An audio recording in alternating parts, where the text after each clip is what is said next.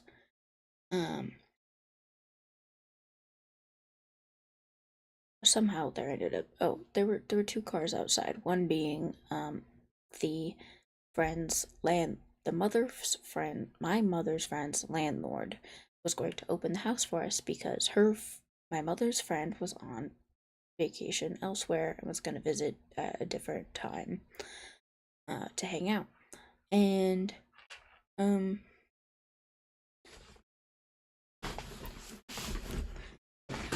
let's see, from how I remember it, the mother's friend's landlord, so the landlord was there when we got there, and so we pulled up next to her, whatever, and Then we went inside and we were getting like a tour of the place. And whenever we asked about when Mom's friend was gonna get to the house, she was acting weird. The landlord was acting very, very weird and was trying to avoid the topic and then started to get very angry about it.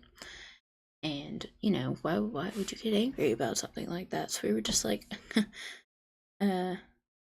like, why are you getting so upset? We just asked a question. Like, I've been trying to reach her and I couldn't, you know, thought that you would be able to reach her faster because you're the landlord or whatever. She's probably at work, busy, or whatever.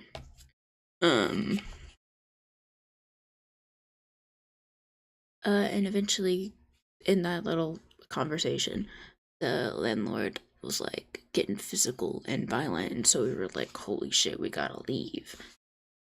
So we did. We started running out the door, and Mom grabbed the keys to one of the vehicles.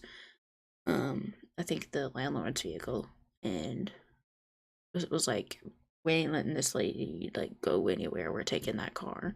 Because it was like, you know, you put keys next to the front door sometimes, and either like on a hook or in a basket. So that's how we got them. And so, you know, Mother took that car, and we got the other one, and we like sped off. Me and my friend left first. Then we're like, yeah, we're just trying to meet up with each other later, because obviously phones work.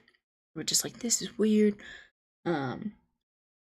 So I think my mother went to a restaurant and was meeting up with other other people that were coming down, like everyone meeting spot, because we're like, hey, don't come to the house right now. Let's just frame it as going to eat dinner first or something.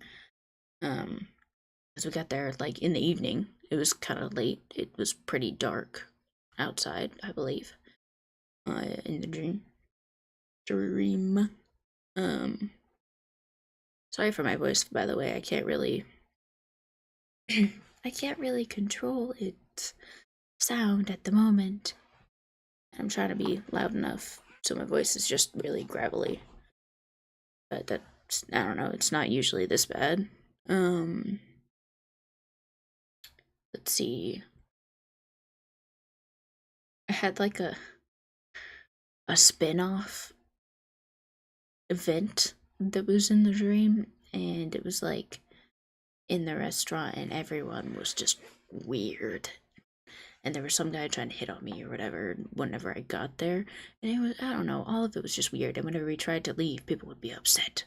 And it's just like, why is this happening? But I feel like it didn't actually, it wasn't a part of the doubles, but it might have been. I don't know. It was a dream, so it wasn't coherent at all. But like when me and my friend were going, we left, we found another house that we went to, because we didn't go to the restaurant first with Mom.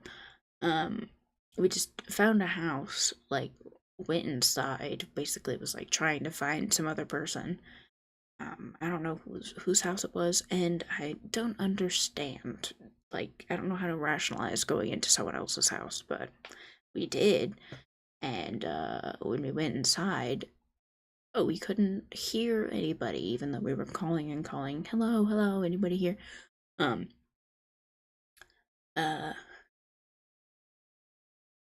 me see. I think I have a specific part about that. Oh.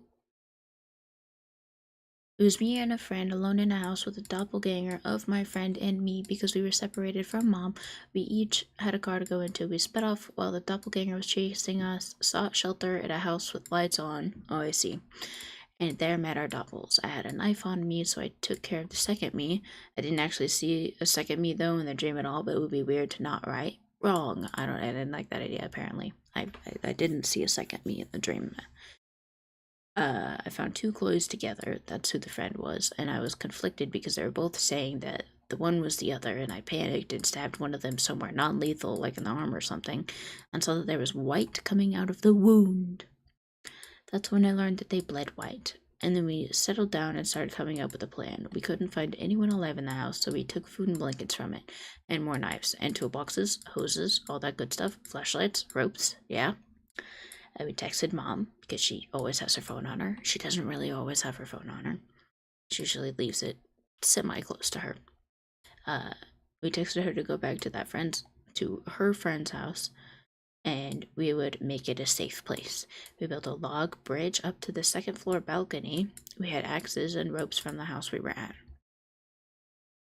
I don't know. Dream magic happened, and suddenly there was a bridge from the very bottom to up to the second story balcony. I don't know. It really doesn't make sense. It was dream logic, so the structure of the building didn't make sense either.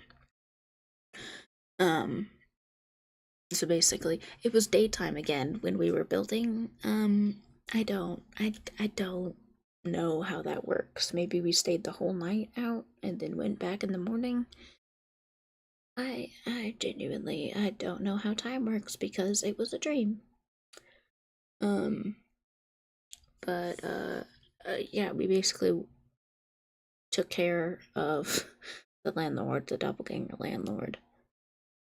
Because why would a normal landlord, like, you know, we fucking stabbed her, okay? We stabbed that landlord in the dream. And white blood came out. Whoa. So that's what me and the friend did. Along with building up to the second floor. We went to the second floor, that way we didn't have to run into the doppelganger at the entrance. Because obviously the regular doors just gonna be at the bottom. So we just went up through the slider doors at the second story balcony. And yeah, we snuck in, found her, took her out, basically. Sorry, I need some more water.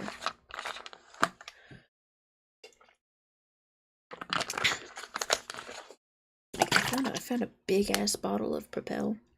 This one's grape flavor, but like, it's 1 liter of Propel. I've been drinking it. And I also have a liter of Mountain Dew next to me, but I've been more interested in the Propel because, I don't know, I like small things and I like big things, but that one's really big, so it's just like, hee hee. Excuse me, and I'll probably take it to work with me on the weekend so that I can drink a lot of water. I use a bottle like 3 times before I throw it away. 3 or 4 times, it depends. Anyways, I'm getting sidetracked.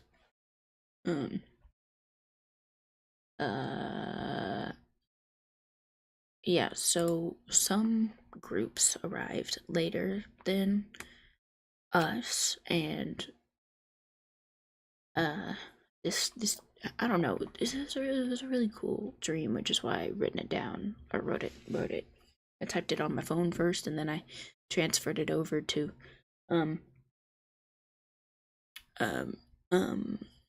my computer. Oh my god, I literally emailed it to myself. And I had wrote it like immediately after I woke up, so it's not that coherent, which is why I made a video reading it, which, speaking of, I need to delete it because that was boring. And I'm talking about it now. I also want to show you me and Kay making his model. I'm gonna show you that. As well. Because I have videos just like sitting around because I don't like waiting for it to upload on YouTube, and I don't know how well it would do anyway, so like I just keep them. And then I put them on my USB drive so that they don't take up space on my computer, so I can keep playing games and installing new games. Speaking of games, I need new games. I'm thinking of playing Fields of Mystria or something.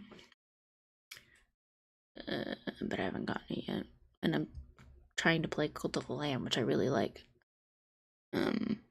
But I haven't got back to playing. I kind of want to play it again, like now, but I don't know what's happening. Anyways, some groups arrived later. Sorry. Because we took different cars, obviously. Some groups arrived at the house later than our initial group of me, mom, and my friend. When we saw them, it was a group of 3. Look at me at Morgan. You don't know who those people are, but I do. And I yelled at them with a knife, like, hey, back the fuck up. This is not a joke. Have you seen a doppelganger? This shit is real. And when I did that, none of them were phased. Too calm, way too calm. If it really were them, they'd be concerned because, I was freaking out and I don't normally freak out. So many thoughts were running through my mind. I looked at my friend and she knew it wasn't really them. But I had to be sneaky and 100% sure because it was a 2v3 and I'm not a fighter. So I talked and I talked. I was stalling to make sure I knew they were fake. I said I was going to put my knife down and dropped it facing down so that it would hit one of their feet. This was a big risk, but I managed to play it off. My friend got paper towels, they were wearing sandals, and I saw the white blood, so I made a signal and slit this motherfucker's throat. Next to see the reaction of the other doubles. They still remained calm, which nobody in their right mind would. So we grabbed their hands, poked them, saw white, and went for the throat. Thankfully, they also die when they bleed out like a normal person. That's horrifying. Why would I write that so nonchalantly? There's also a point in time that we sent a group of 3 up to the 3rd floor because I had a door separating it from the 2nd floor and it was hella dark, so we had them take flashlights. Yeah, for some reason, we weren't able to turn on the lights to the 3rd floor. And all I could see was the door, open the door, darkness, so we just sent a group of 3 people up there. I was basically like the boss. Oh, yeah, this part. There was also a teacher who came up the log bridge, because it was a log bridge, and tried to just walk in because he was a teacher. Like, bruh. He started saying weird things like he's a sex offender. So I was just like, whoa, buddy. Whoa. Oops. Whoa, buddy, slow the fuck down. Listen to me. This isn't your place. It's mine. Even though it's not, it's. So I need to prick you before you move on. And he was defensive and wouldn't listen. So I started calling for help because he was 3 heads taller than me. Because I'm 175 centimeters tall. So he was like 6'5" or something. I don't know. And started groping my ass. So I pulled the big knife out of my back pocket, kneed his balls, and stabbed his side. I saw white blood, shoved him off, stabbed his neck. The real teacher showed up. I asked to please let me check if he's a doppelganger, and he let me, talking about how it took him a week to figure out the difference in blood. And so I told him I just figured out 2 days ago, and he seemed depressed. The conversations are weird in Dreamland. Anyways, since I was the only one guarding the bridge entrance, I asked him if he'd be willing to stand guard for a while because I hadn't gotten any breaks, and he agreed happily because he knew what to do. I told him about the name list and bracelets and went off to find Mom because I needed comfort. I found her sitting at a booth table because they had a booth, a straight up booth in their house. And then went off to find broke down crying for a bit, and I woke up soon after from the dream.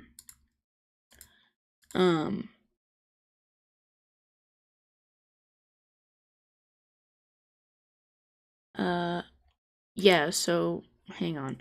Some doppels are slightly different in appearance, so it makes it easier to tell the difference.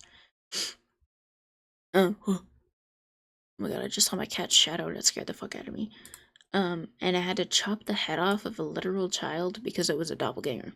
I poked the child with a needle and the mother was so upset, but there was white blood, so I had to. Turns out she was also a doppel. Wow. Yeah, for whatever reason, word spread really quickly that our place was like a safe haven for everybody ever. So, that's why I sent the group of people upstairs so that we could see if there was like any places for them to be at, like rest or something, and then fucking leave.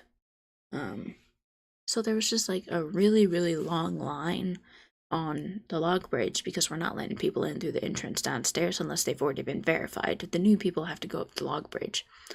That way we can scan through them.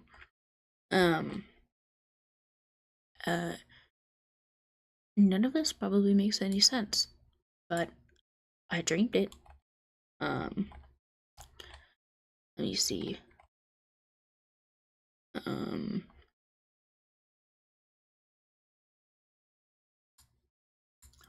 the mom friend or landlord unsure of his mom's friend's house with the landlord supposed to come by to open it up for us. Yeah.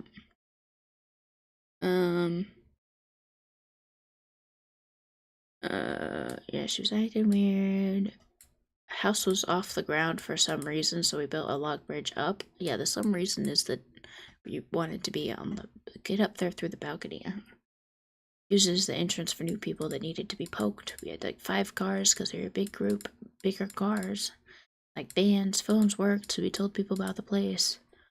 We were chased out of the house at the beginning. We got in a car, drove off, came back later, and then killed the mom friend. Yeah. Or the landlord lady. Yeah, wow. All of this, and it took me like an hour to read through all of it. Wow. Went for vacation, went swimming, jumped off a cliff, got a concussion, maybe in a coma, went to the hospital. It would explain all of the people, all of the people that the main character sees trying to enter their home, and the obsession with blood because they passed out, they saw a lot of blood. Main character hears high-pitched rings every now and again, almost like beeping, wink, and sees text messages from unknown numbers saying things like, I know you can hear me, please come back, come home, I miss you, etc. And the main character would text back asking who this is and never get a response. Main character has an episode where people were taking off their bracelets and freaks out about it. You have to keep them on, or I don't know who you are, or if you're safe, put them on. Or says other things like, I don't know you, I don't know who you are. That was, I guess I skipped a paragraph. Bracelets, this is my idea. The bracelets that we made were actually hospital bracelets. And the list of names is actually a patient chart, and the second house me and a friend went to is actually a different hospital building. I guess that's what the main character sees is completely different to the real world. And there's not actually doubles and white blood, all just hallucinations. That needs a parentheses to finish it. Why am I not seeing a suggestion? No, stop. Shortened version of doppelganger. A lookalike or double cloned double image lookalike. I guess I could call them lookalikes, but I wanted to just call them doubles.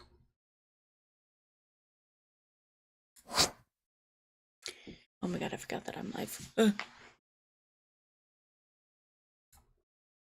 See, this is actually a really cool story idea. I just need to sit down and take the time to, like, write it. But I had this idea after I had watched Shutter Island, because I'd watched it for the first time, and it was really freaking good, and I want to watch it again. Or, like, get a book version of it. I think that'd be really cool.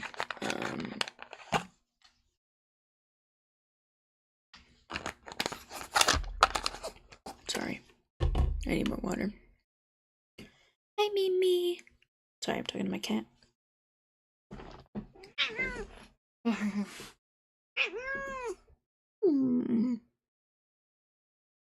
She's a tsundere.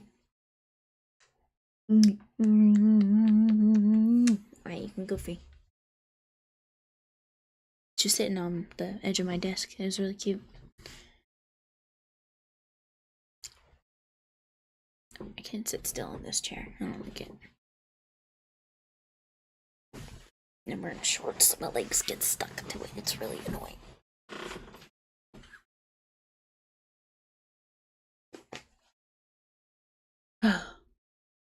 Alright, now what?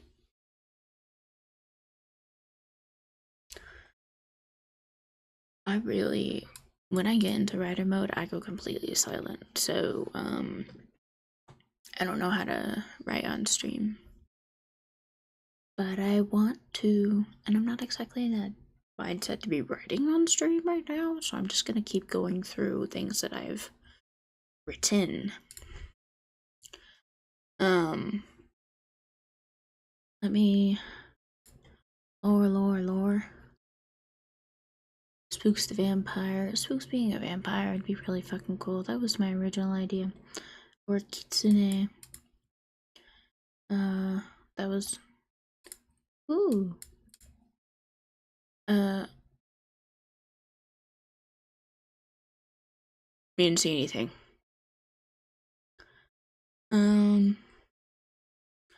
Vampire eats beetroot. Enjoys mining because it's calming and isn't close to the sun. Chooses to consume beetroot instead of blood. Whoa. Spooks can be canonically killed with wooden tools. Sword's biggest effect because it's like the dagger. Have to have beetroot in inventory at all times. Whoa. Redstone is used to show what is owned by spooks or blood of enemies you don't know. What?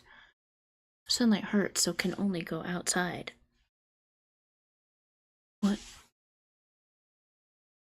Oh, without hurting if wearing hat. Can walk faster than others. Does not like water, but can go into it without hurting.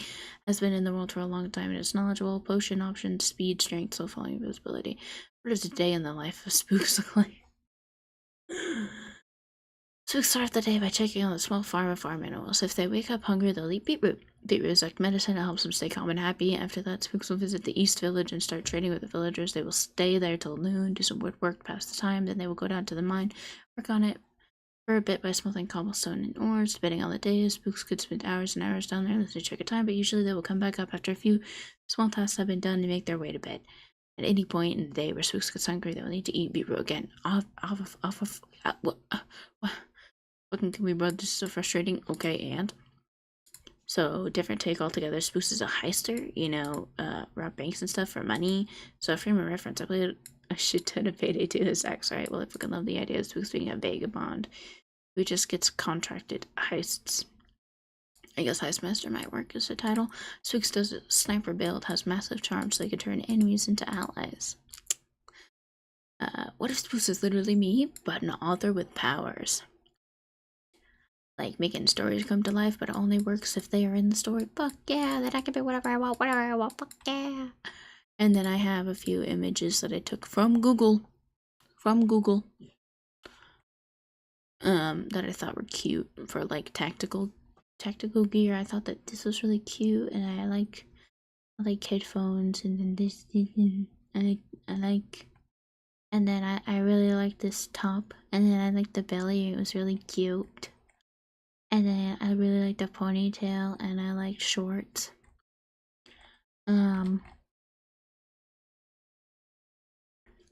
But I don't know what I would look like if I were an author. Just like a normal ass fucking person.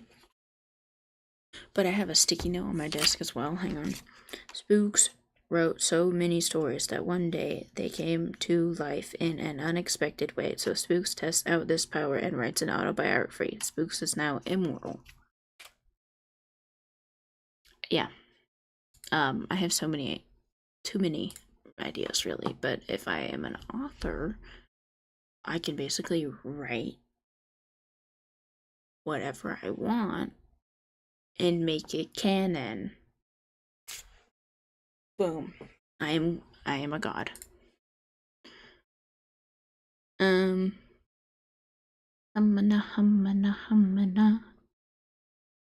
Because, with my Wheel of Fate series, the main boo, haha, did I scare you? No, you didn't. You're not scary. You can call me creator. Yeah, creator. My sweet reader, because my witness sounds like a completely different genre. LOL. I really like this. I really like this story as well. I really fucking like this story as well. I swear. Great idea, me. Good job.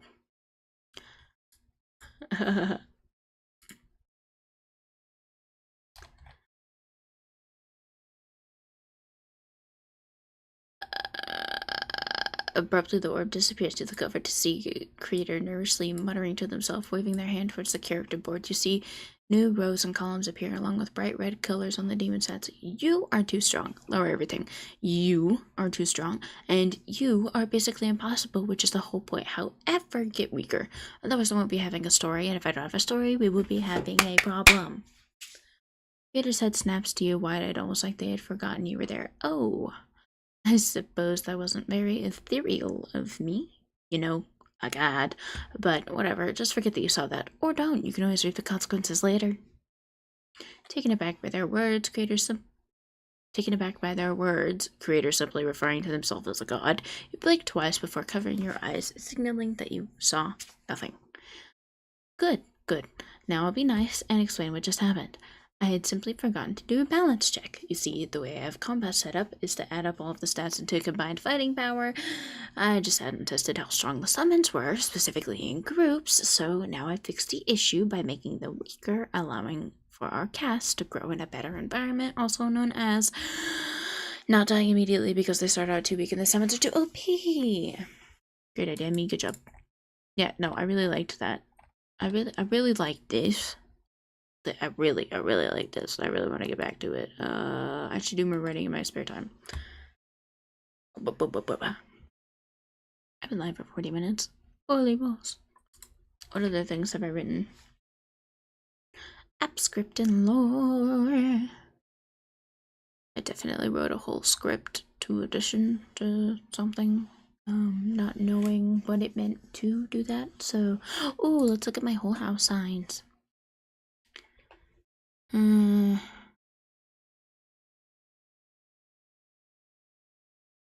Sun in Libra.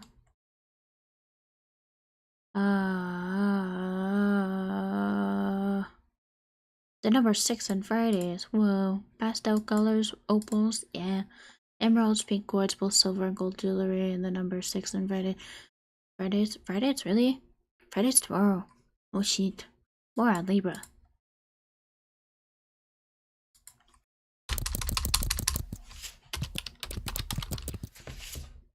There. Ascendant in Sagittarius. Moon in Aries. Oh god, never mind. This is too much information. My brain's kind of overload. Constructive YouTube. Book ideas. Mom's idea, not mine, so I do not want to do something about LGBT kid experience, autism, or ADHD shit in drawings to accompany it. How am I supposed to remember what it was like being a kid? Do I just make it up? Do I research? How old are we talking? Middle school age, younger? Mom says 7 or 12-year-old, so getting to people younger than Caleb. I was reading Seekers and Warriors books at that age, I think. Conclusion. Chapter books with pictures and drawings would be most suited to me. Need to figure out what reading level my writing applies to without looking anything up. I guess be 6th grade or later. Title. Things may not be so different. Short series books. Comic book style. Subscript, superscript. Or superscript, subscript. Yeah, it's just messing around.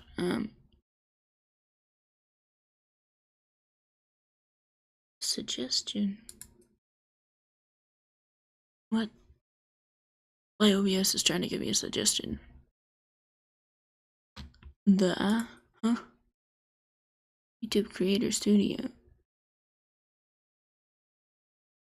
What?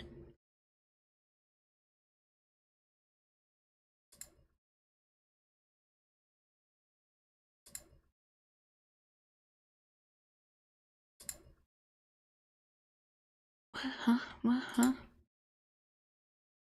What, huh? What, huh? What, huh? What, huh?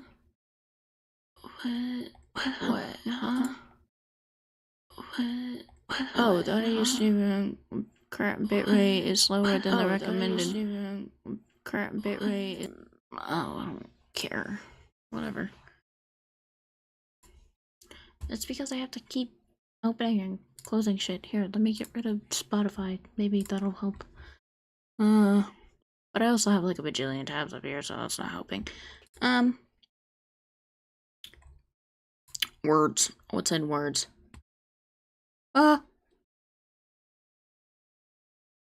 Never mind. Never mind. Hang on. Shit. That's not what I wanted to click on. Remove. Move to trash.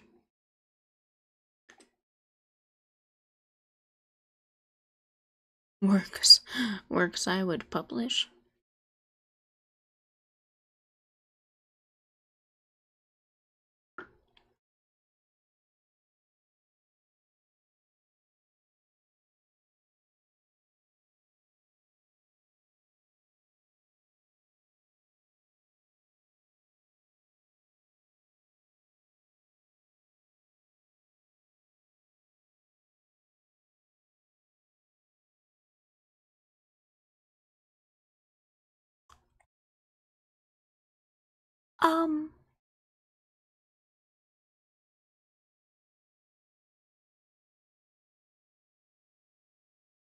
What? What?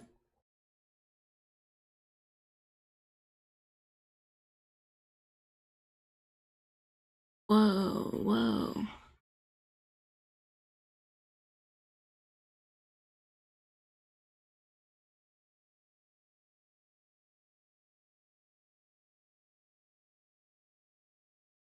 Hang on. Hang on. Hang on. Hang on. This is about to get really fucking edgy. Oh no. I don't know if you're prepared for this. Ignore this. Ignore that. Alright. This is really edgy. I don't know if you can see it very well because I can't see like crap. Oh no, this is so edgy. What to do when your family hates you? Oh, if I knew what to do. I wouldn't cry, I wouldn't die. I would wish to stay alive. Is it a crime to say goodbye? I wish I could go. Don't feel safe at home. I don't want to be alone. You see, I'm afraid. What if they still care? Somewhere deep in there. Would they be sad to see me leave? Would they ask me to stay? Would things keep being this way? No change. They grieve, they cry. They didn't want to say goodbye. Words can be taken back, but when they aren't, the feelings stack. Too much, too high, and it falls over. Keep falling and falling till you die. What to do? By Spooks. This was edgy, and this is probably more edgy. Let me just see if there's any names in here that I would need to omit. Let me see. No, I'll read it. I'll read it from here. After I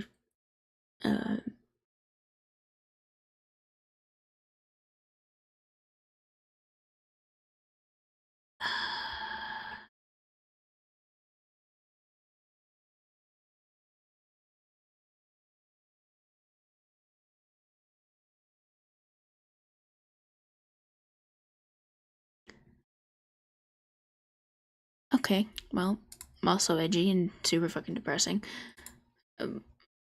Anyways, it exists, so I have to read it. I used to be comforted by the words, nothing could ever change how much I love you. Yet those words haunt me. I wish I had never heard them in the first place. It's false hope, holding on to those words of yours. They're said with a contradiction. Hypocrisy, if you will. You'll always love me, yet you will not support me. You say that your beliefs stop you from doing so? I see. I used to wonder what more I could ask for, how I'm so lucky to be loved. Your feelings have changed. Rather, I just didn't see what you were secretly harboring against me. Now I'm left with nothing. Empty words, empty actions. If this is your love for me, I do not want it. It's painful. So painful, in fact, I have to learn to live without you. I don't know how to do that. You've been there my whole life. It's a journey that I'm not ready to take. I don't have the means to leave either. No money, no car, no place to go. Must I stay? I have no choice. Do I live with your emotional abuse? Do I have to go back to pretending? I really don't want to. I hate putting on that mask. I'd finally gotten rid of it and was finally able to show my emotions. Admittedly, they were too sad for you, but now I have to throw them away? Again? Of course I do. I never should have taken it off, my handmade mask. Oh, my poor mask. Look at you all cracked. I shouldn't have broken you so. I was desperate to feel. I had to break you to take you off. I'm sorry. Will you forgive me and let me use you again? My mask, my spokes. Bruh. These don't hit as hard when you don't relate to it at all. Because currently I'm fucking vibing. I feel like I'm drowning. Something is dragging me down further and further. Nobody can hear my cries for help. I can only murmur. My words dissipate with the flowing water. Save me. I need you. It's too late. I'm gone.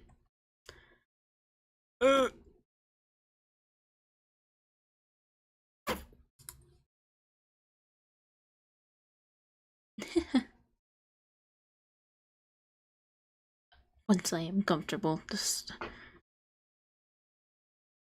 I listen to music practically ritualistically. I wrote that. What the heck? I have a wide sense of humor. What? Why did I write that? I actually like people when I'm scared of them, especially over the phone. Cat person, love other animals too, but definitely cats the most. I'm full of obscene references. I have more, but I feel like this is too much. So, hi, nice to meet you. This is supposed to be for a fucking portfolio.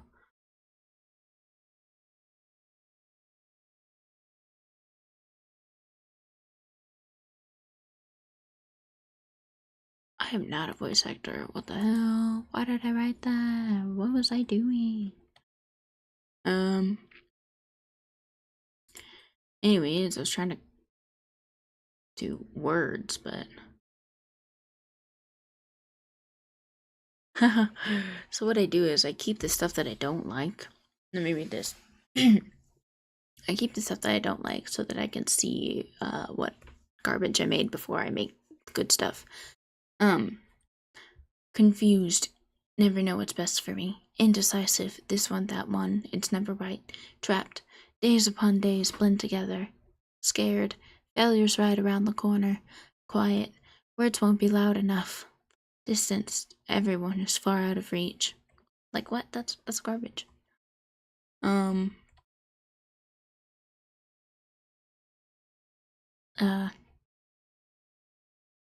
Okay. I can show you again. The lies of a poet. Line after line, they tell you their lies. You only know what they choose to disclose. If it's right or wrong, it's all up to you, but you won't know the truth. For that is why the poet's words are used. Oh, cats, chill. Please. Where did Katie even go? Oops, I broke my model again. Let's see. Oh, my back. I think I'll just read a bit more and then probably head off. Or play a game. I kind of just want to listen to music and sleep. Life is complicated. Or the price of life is one too large to comprehend. We know that in our last moments our life will flash before our eyes like a dream. Death is inevitable. It is unprovoked. Even to those of old, death always seems to come too soon. But to those who have to witness your suffering, your life will always seem to be taken in vain. Horrible accidents, natural causes, young or old, no matter the scene, it is only right to grieve. Once a life begins, one will end. It's a simple fact. A baby boy taking the place of an old man, a daughter being taken to save her own. This is how the world goes round. No one is prepared, but we must accept it as it is. There isn't a way to stop life from happening. We must move on and carry the losses in our hearts, but embrace the new love that will follow us to our end. That's not horrible. That's not a poem. That's not a poem either. This one says... Oh, hey, this one was in my last one. I feel like I'm drowning. Something is dragging me down further and further. Nobody can hear my cries for help. I can only murmur my words. Dissipate with the flowing water. Save me. I need you. It's too late. I'm gone.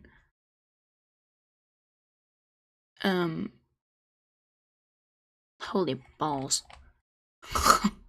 I've heard stuff that's completely unrelated to poems. Holy crap, how much have I written? 11 pages!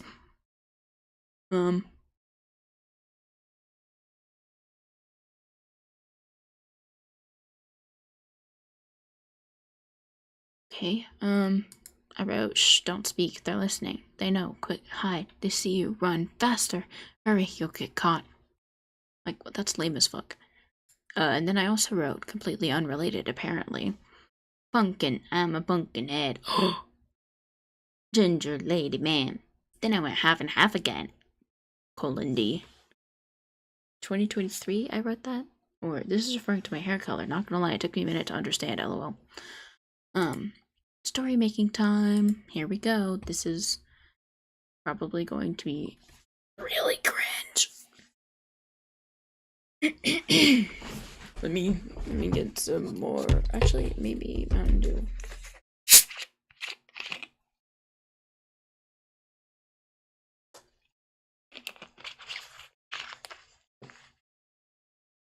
Ew, did you hear me swallow? Gross.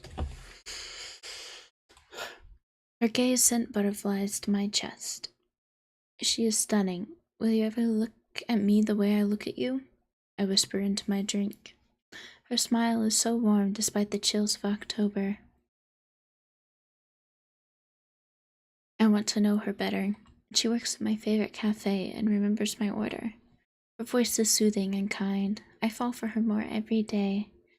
I sit in the corner with my laptop and write for hours. I wonder what goes through her head. Does she think of me? I want to talk to her. Today has been rough, but seeing her work so hard makes me want to work hard too. I know it's cheesy, but sometimes cheesy isn't bad. Writing block or not, I will finish this part today. None of those sentences have anything to do with each other. What in the actual fuck was I thinking? It just got really busy and she looks stressed. I'll give her a thumbs up when she looks over here. You got this. I form the words but don't speak. Oh man, that was embarrassing. Oh, she's laughing. That's so cute. Settle down, beating heart. The way she writes my name is so pretty, I can't stop looking at it. I can feel a stupid grin growing on my face. How does a person you hardly talk to make you feel all these things? I don't know. The world is a confusing place.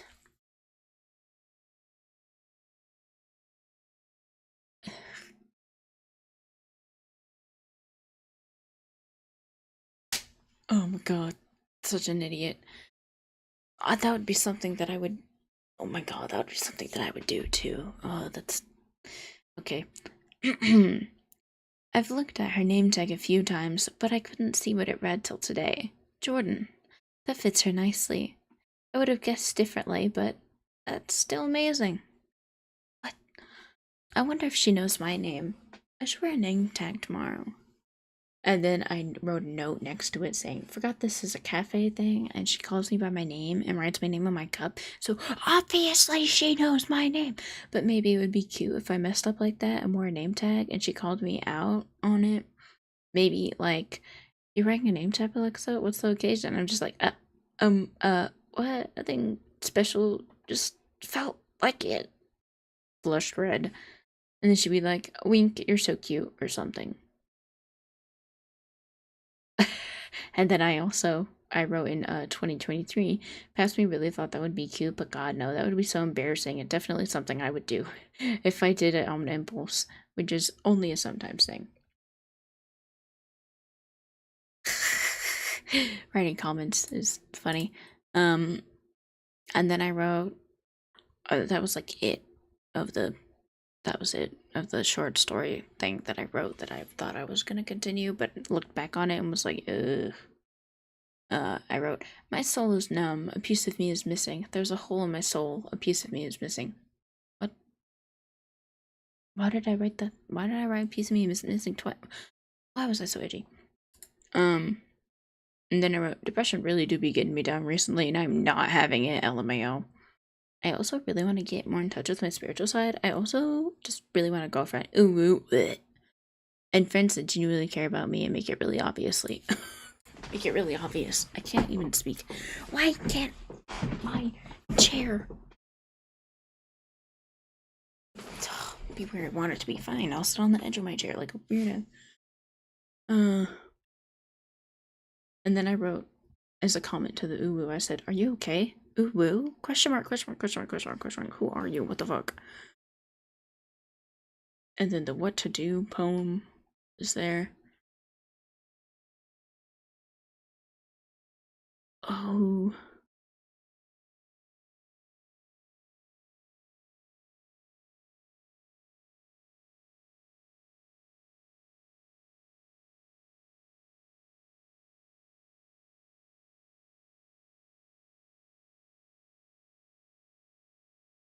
Yikers. Alright, well, here's another thing that I wrote. And it is writing. I'm not just venting. It's the way that I write is certainly unique. I wrote, one thing led to another. I yell, I cry. She hears, but she doesn't listen. You don't understand? You ask why? Oh, I'm just being sensitive. No, you're the problem. Her actions say she doesn't want anything to do with us, with me, with my son or my husband, my own sister. I don't want her stupid apology. I know she wouldn't mean it, even if she did apologize. I'm done with her. She's so negative and bitter. I don't need her in my life. I can't even be around all my family because she has to live there too. I'm just on edge the whole time she's around. I finally told her how I feel today, after she disrespected me for the last time. I said, I'm done with you. I don't want anything to do with you. I want to have a bond with my brother and mother, but I can't do that when you're around. I'm always walking on eggshells when I'm around you. I'm done. Finally, I got that off my chest. I won't have to deal with my sister anymore. I can just spend my time with the people that matter. My husband and son, my mother and my brother. After a while, my sister leaves the room. Good. I didn't want to be in there with her. I talked with Mom about how I thought she would be better when she moved in, but she's nothing but a selfish, bitter, negative, apathetic asshole. She doesn't care about anybody but herself. Mom agrees. She thinks the same way I do. I feel bad for Mom and my brother. He's being influenced by her negativity. He's being disrespectful and rude to Mom, too. I can enjoy my time when my sister isn't around, so it's probably miserable for Mom. ...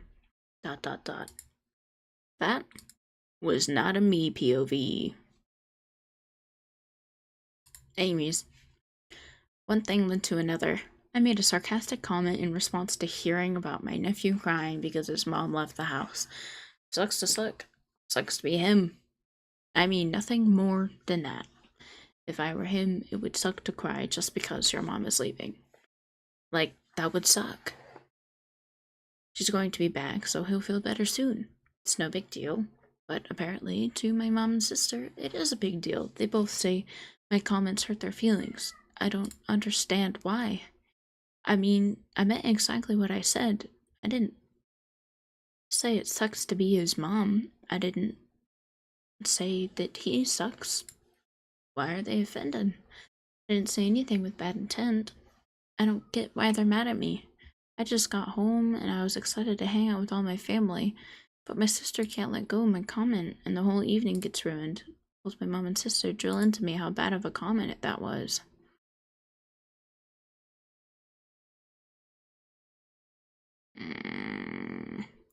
You know, I used to make myself be the perfect child. I would always be on my best behavior, not cause trouble at school, not be needy so that I wouldn't ever get yelled at.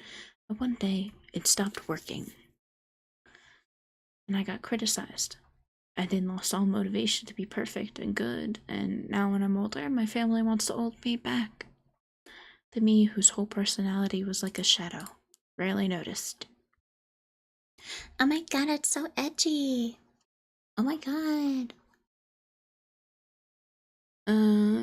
And then a whole bunch of the mask thing, and then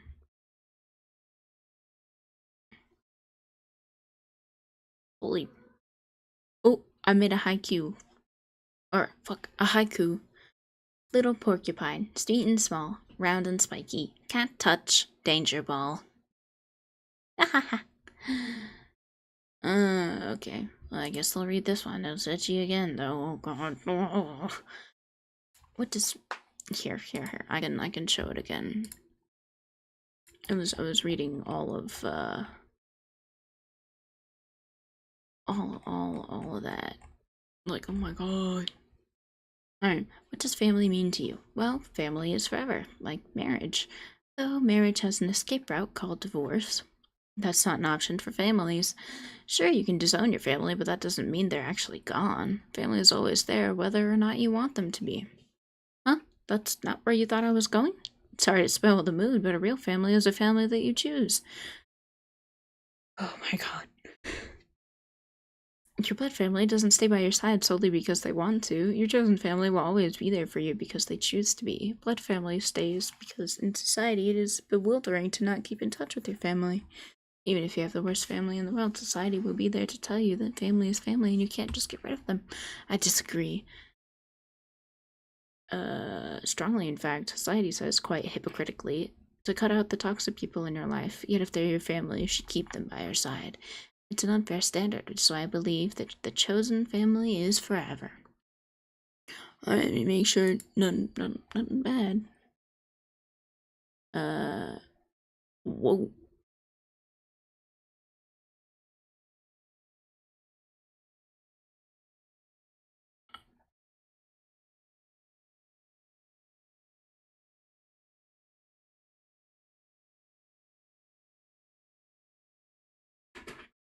I know how to fake what I'm feeling. I know how to hide my real emotions. I know how to distract myself from my unwavering negative thoughts.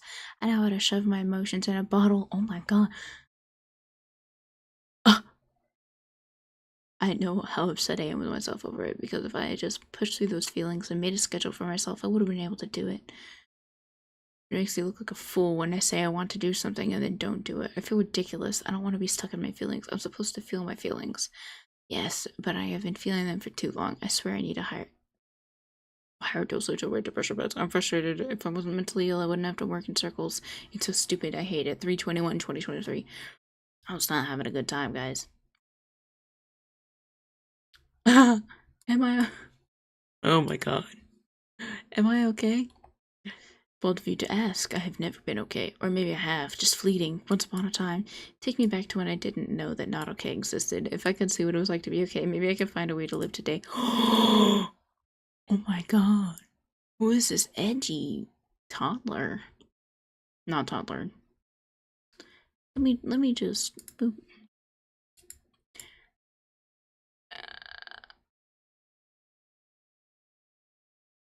Wall me to fear.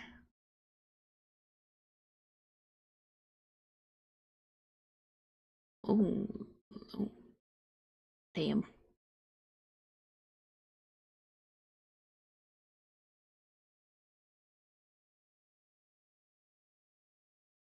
Oh shit.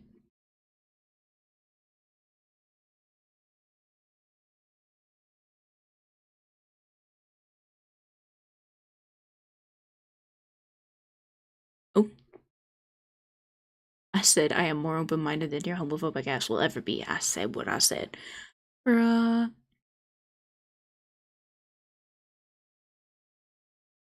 Holy shit. I wrote, depression has held me in a chokehold since 2017, perhaps before.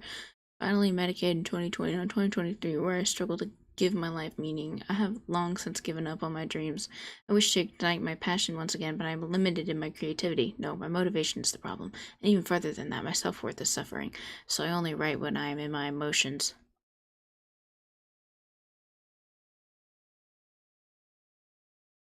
I write now because of what I found. My future. Oh. I hope to become a writer and publish books. I want to have publish books. I can't even speak. I want to have people like books that I write. I don't need to be paid. I just want to write. To write. Not really for money. I just like it. It's fun. I also want to be I also want to become a YouTuber. A great YouTuber. I like to entertain, so I want to be entertaining. I just do. Nothing else. Like, it'll expand. My world will expand into many things, give me many choices, and I need to be ready for them. I have to try my hardest to become what I want to become. I want to be fluent in Japanese. I want to be able to draw amazingly. I want everything that takes up too much time. Yes, time takes time consuming tasks are a commitment that my undiagnosed autistic ass, finds very difficult. I've long forgotten what it's like to be driven. It only comes in spurts, which is honestly unfair.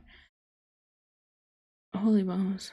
I know that I lack faith in my own abilities. Even when I ask for validation of my own works, I receive such praise that I desperately crave for. If I could talk to my younger self, she would tell me how she can't understand me. Why would I waste my time on not doing what I love? I don't understand why you can't write. It doesn't have to be good the first time you do it. Just get it on paper or digitally. Writing that kind of hurts. It hit me where I'm most sensitive. My heart. Oh, what? Who are you? You're so emo.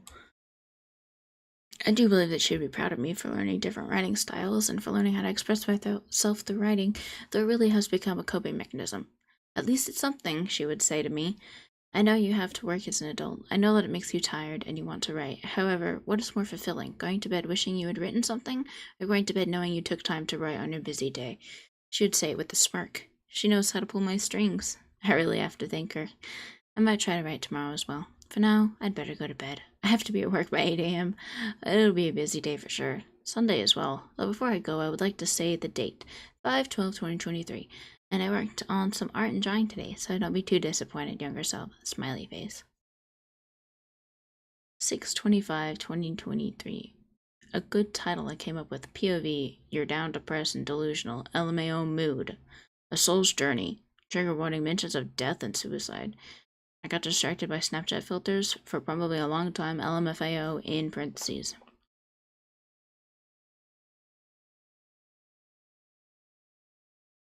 This thought started when I was trying to find a different perspective for blank to look at, so I threw out the soul's perspective. This is a life that it chose to spend on Earth. There's a lesson to be learned from our current life, and we, as the physical body's conscience, are not aware of what the soul's purpose is. We have our human wants. Our soul wants to gain something immeasurable, something of so much worth that it has to spend a lifetime to achieve it. This will probably sound weird and awkwardly put, but I believe in having past and future lives. I wish I could remember my past lives. It would make finding my soul's purpose much easier. I wish I could know what my soul wants to achieve in this life, but since I don't know and I've wanted to give up quite a few times, I came to a conclusion. I want to learn how to move forward. It doesn't have to be pretty. I want to live and learn. I want to experience many good things, and some of those things you can't truly appreciate until you've gone through the worst of the worst. Unfortunately so. There are times when one does not realize the gravity a life holds until they lose someone dear to them. Contrastingly, one may not realize how dear their own life is until they try to take it and come across death's door. Then it would hit them. Oh, I didn't want to die. I just wanted it to stop. They wake up just seconds before the soul leaves the body. Their family and friends are by their side, crying, begging for them not to go. Oh, so these are the people who would miss me. They had selfishly thought that nobody would notice, that nobody would care, when in fact there are people right there. And for those who don't have anybody there, I will be there. I'm already there with you, and I don't want you to go. I won't be saying goodbye. I'll only say, see you again. There's too much time to spend in one lifetime. Most of the time you may be worrying, anxious, sad, and angry. For a short while you may be happy, relaxed, and comfortable. That doesn't sound quite fair, does it? If you're going to be sad half of the time, why not be happy half the time too? Well, the only person who can change that ratio is you. Fuck! I hit the wrong button. No! No, go back. No, no, no, no. Oh crap, I have to scroll now. No. A Soul's Journey, 6/25/2023. Oh crap, where'd it go? The only person who can change that ratio is you. If you're tired of being unhappy, then change it. What can you do right now? What do you see?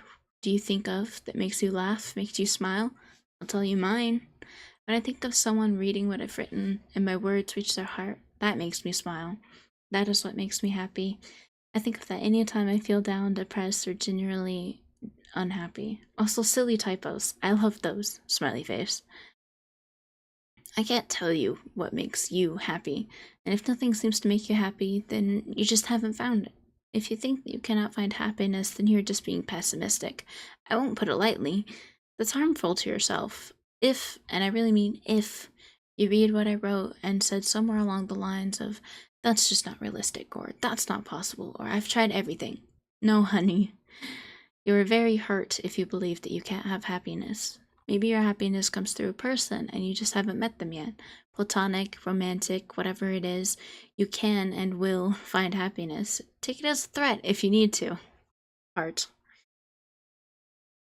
And then I guess that was the last of it. I wrote, I just got worked up over the imaginable. Am I okay? LOL. When I read this, something tells me that I'm just an optimistic or idealistic asshole. Look at this. What the fuck? Wanting to find happiness is not impractical. Bro, hang on. This was really sweet. This was really sweet. This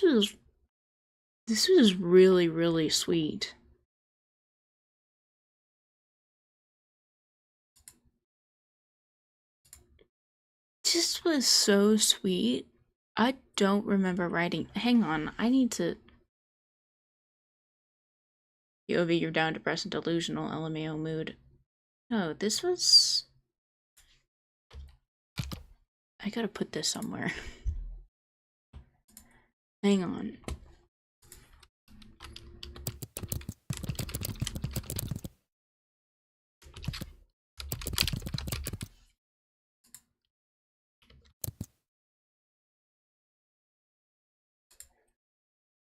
It's fucking font 14 and Deco, my favorite.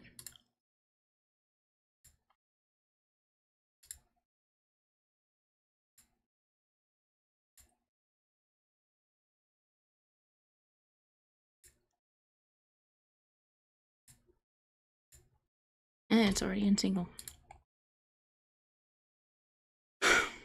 Holy crap, hang on, that was really nice. That was genuinely really nice. That was. Hang on, I need a minute. I didn't know that I wrote something that nice. After all of that depressing shit and going through the motions and my own feelings, and then I wrote something like this.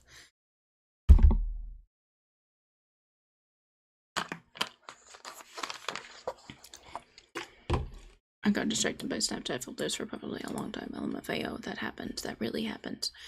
Not frequently, though. I've not used Snapchat in quite a while. Because I've not been wanting to look at myself. Or just open it. Holy crap, that was really nice.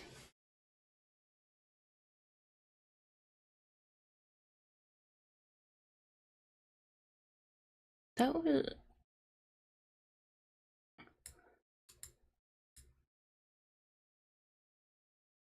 Are you kidding me? What? That's so. Hang on.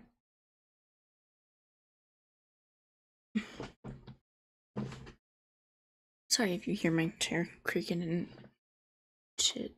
I can't sit still.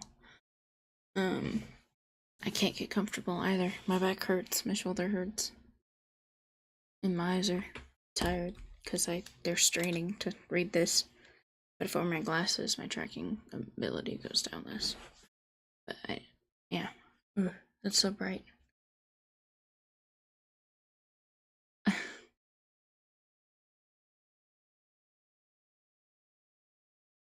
Since I don't know what my soul wants to achieve in this life, I came, and I've wanted to give up quite a few times. I came to a conclusion. I want to learn how to move forward.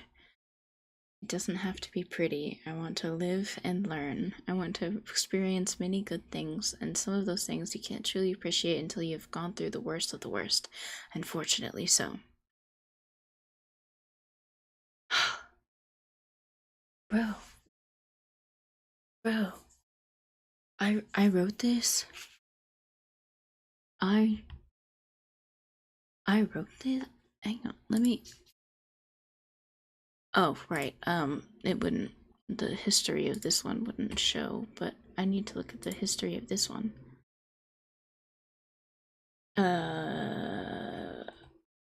It's at 6/23. Hang on. January, February, March, April, May, June. June 25th, 2023.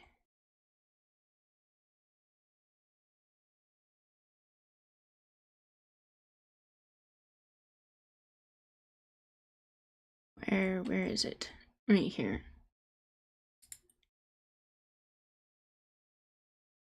When did I start? I started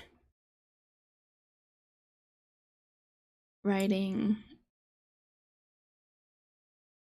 at 10:44 p.m. and then at 11 p.m. Holy shit, I have to go all the way down. At 10:44 p.m. I got distracted by Snapchat filters for probably a long time. LMFAO like 6 at 11 p.m. So 10:44 to 11 p.m. I was distracted for 16 minutes. And then 6 minutes later, I got a whole ass paragraph. And then 3 minutes later, 1, 2, 3, 4, 5, 6, 7, 8, 9 more sentences. 1 minute later, one word edit. 5 minutes later, a sentence. 1 minute later, the rest of the sentence. 1 minute later, one sentence. Holy. 1 minute later, wrote the trigger warning. This is interesting. I'd show you, but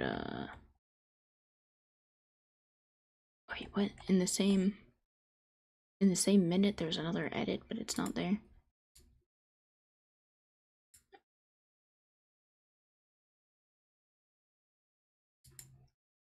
Oh. Okay, so I wrote from basically 11 p.m. to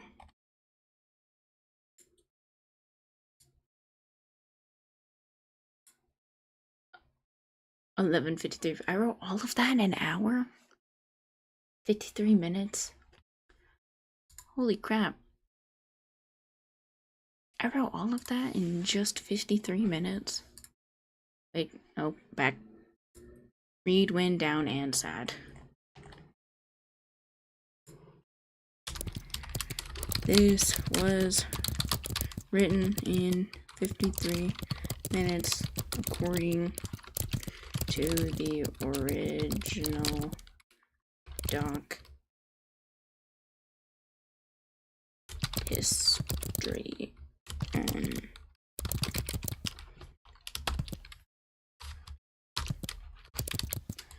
On Word stock, okay. Are you kidding me? This is really fucking sweet. How the fuck did I wrote that? I wrote that. Me, Alexa, I wrote that. Like what? I wrote that. I wrote that. I literally wrote this.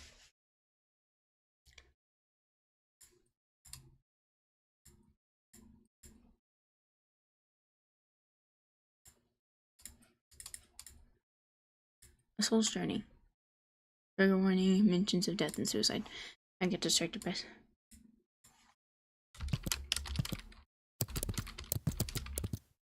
16 minutes. It was 16 minutes that I was distracted.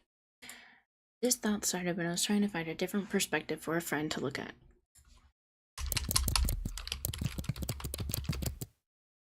So I threw out this false perspective. Are you kidding me? This is literally the sweetest fucking thing, and I did this in 2023. Oh my god. Oh my god.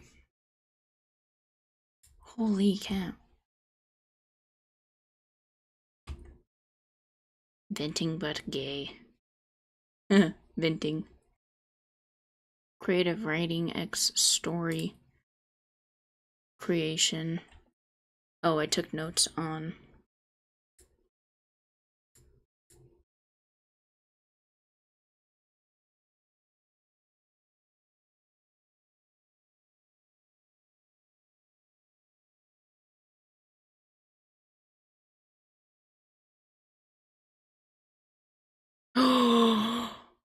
Oh my god, I forgot about this. How many pages? 11? Holy balls. Holy balls. Holy balls. There are just an underlying. What is?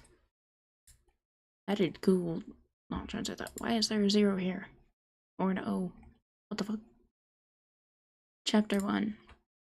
POV, I'm older and writing about this crazy thing I experienced because I have to tell someone, but the people around me won't believe me. LOL. Before I take you through the story of my experiences, I would like you to know more about me. Please take the time to understand how I am, how I think, so that you may also see how this affected me as a person. Let me tell you that this is pretty vital information for the sake of the story, and you'll see why later. The way that I grew up led me down a path of self-doubt and lots of confusion. I had certain beliefs put on me as a child, and as I grew up, I realized that I am nothing more than a walking contradiction. I know, I'm not being very specific, but I promise I'll warm up to you in time. Talking about myself isn't exactly easy, you know?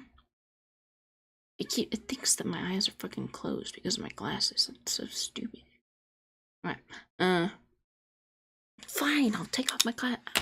I'll just sit this close. It's annoying. Alright, let's start by letting you know why I'm writing this story. I wouldn't call it paranormal, however, I did meet an entity in an in-between space where time was paused. Sounds crazy, right? Yeah, well, it happened. The name of the entity is called Nyx. They're someone very close to my heart now, but when I first met them, I was very conflicted. Nyx is gorgeous, yet frightening. Their appearance is that of a human scarecrow. Odd, right?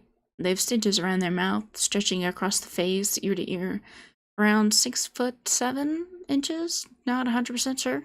Oh well. Just quite a bit taller than me, who's 5'7". Also, they wear a typical scarecrow hat, battered and torn. Kinda cute. Their hair. It's dark brown, bangs over the right eye, and hair long enough to meet the shoulders. Kinda scruffy. Beautiful light blue eyes.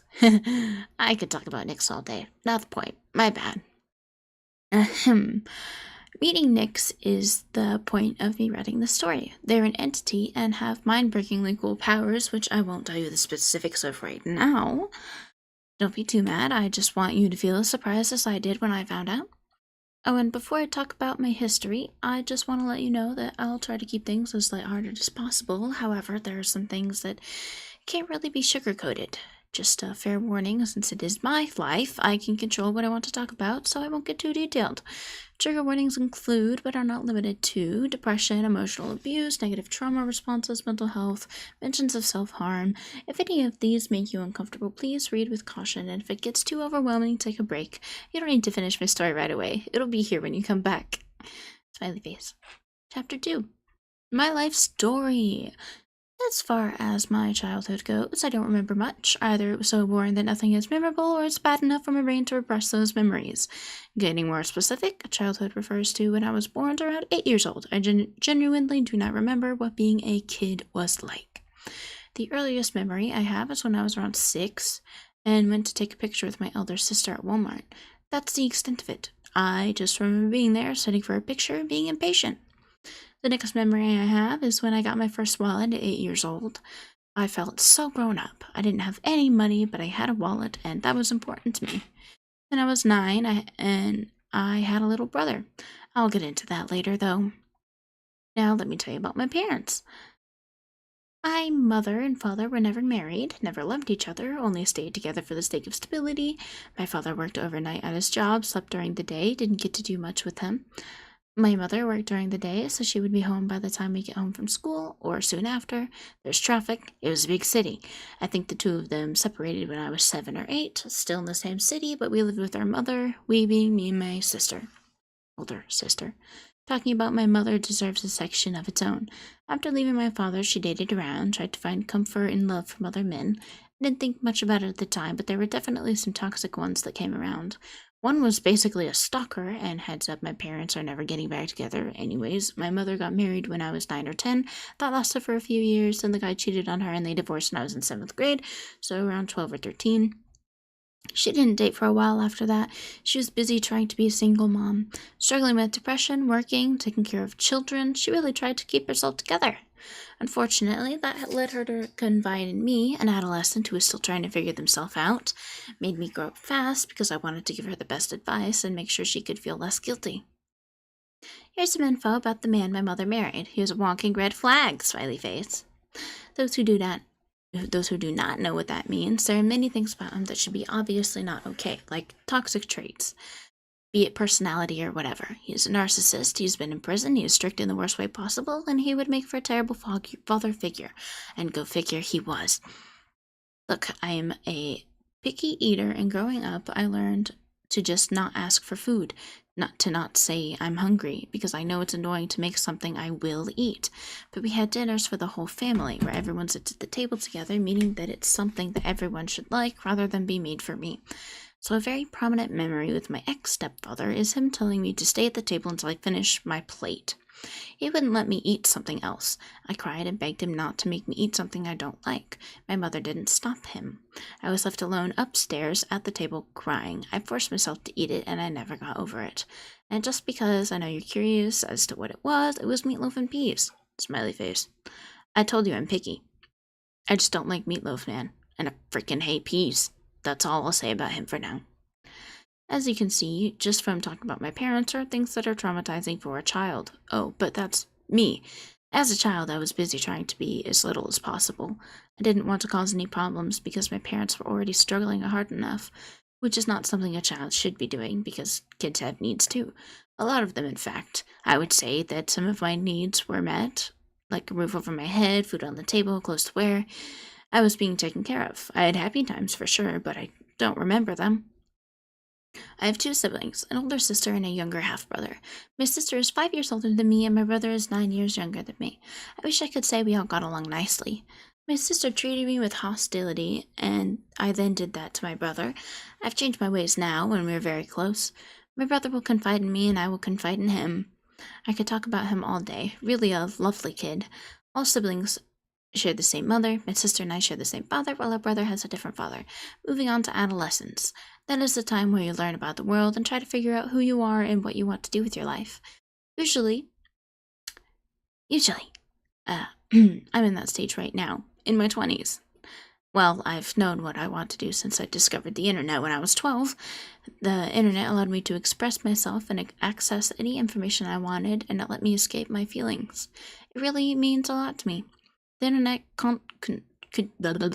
contributed to who I am as a person, and it helped me learn about who I could be. It's how I learned my interest: music, writing, YouTube videos, voice acting, different languages, drawing, live streaming, and so much more. I basically dip my toe into all hobbies and end up liking them all. Anyways, I got distracted. Point being, I have a lot of interest thanks to the internet being the one place I could escape to when I didn't want to face reality. I know the internet is used for entertainment purposes, and I'm not trying to say that I only used it to escape reality. I definitely used it when I was bored. I couldn't possibly name all the gaming videos I've watched purely because it was fun. It's just a good distraction. I got my first phone when I was 12, and at first I only used it for communication, but then I saw that there was so much more to it, and I started exploring everything everywhere. I remember going on Google Maps and just walking around. Then YouTube and anime. I really could talk about that forever. I was an innocent kid. I didn't go outside much, only really socialized at school. I had my fair share of riding my bike around the neighborhood when we moved to a smaller town. Speaking of moving, I forgot to mention that we moved around a lot. I never got to be too close with the kids at school. I didn't think much of it at the time, but now I see that really made it hard for me to make deep connections with people because I knew I wasn't going to be there for long. Not saying I didn't try to be close with others. If someone was nice to me, I would stick around them like a puppy. Like a lost puppy. Eventually, that leads to us getting closer. Not in a romantic sense, though. I didn't know about that until I was in middle school. As for relationships, I have only had one. It was late middle school, and a boy confessed to me. I thought he was a good friend, and therefore accepted excitedly. I did not know what having a relationship meant, but was happy to have one because it was talked about a lot at school. Though it only lasted 2 months because he moved away and I realized I didn't actually have romantic feelings for him. Whoops. I hope he wasn't too hurt by that. It should have been glaringly obvious though because I didn't like kissing and I definitely wouldn't do anything sexual. I just liked cuddles and dates, like walking around town and eating lunch somewhere. Oh, I was 14 by the way and he was 15. He was held back a grade and was a newer student. I had already got a girlfriend at the school within 2 weeks of being there, I think. And it wasn't me. That should have been his line. He wasn't the best person. When I broke up with him, he pretended to be in the hospital or dying and was trying to get me to talk to him. I just stopped at some point, after saying what I needed to say, which was over text because, again, he moved away. That's enough about that. My relationship with my family can get complicated. My sister and I aren't close. My brother and I are close. My mother and I are pretty close. My father and I are pretty close. My ex-stepfather and I are never going to be close, and I want to keep it that way. Chosen family, however, I have a very close friend, and we are basically family at this point, though they aren't a necessary part of the story, so I won't go on and on about them. Alright, I think I let you know enough about me for now. If I think of anything later, I'll be sure to say it. Let's get into how I met Nix. Chapter 3. Let me get a drink. I completely forgot that I wrote about this, and it is extremely similar to my own life.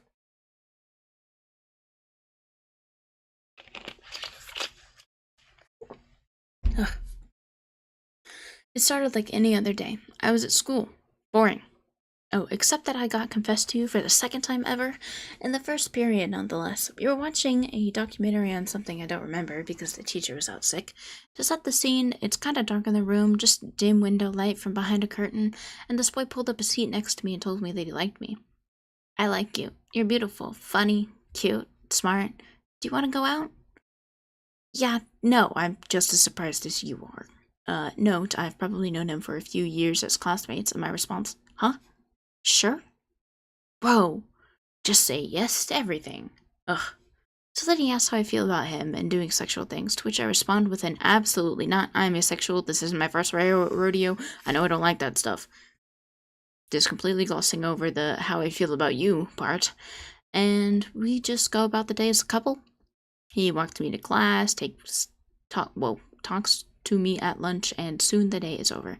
So that happened, and I'm probably dissociating because I can't remember much about the day at all. I do remember talking about walking me home and chatting about games. Bloons Tower Defense 6 to be specific. Don't ask me why I remember that.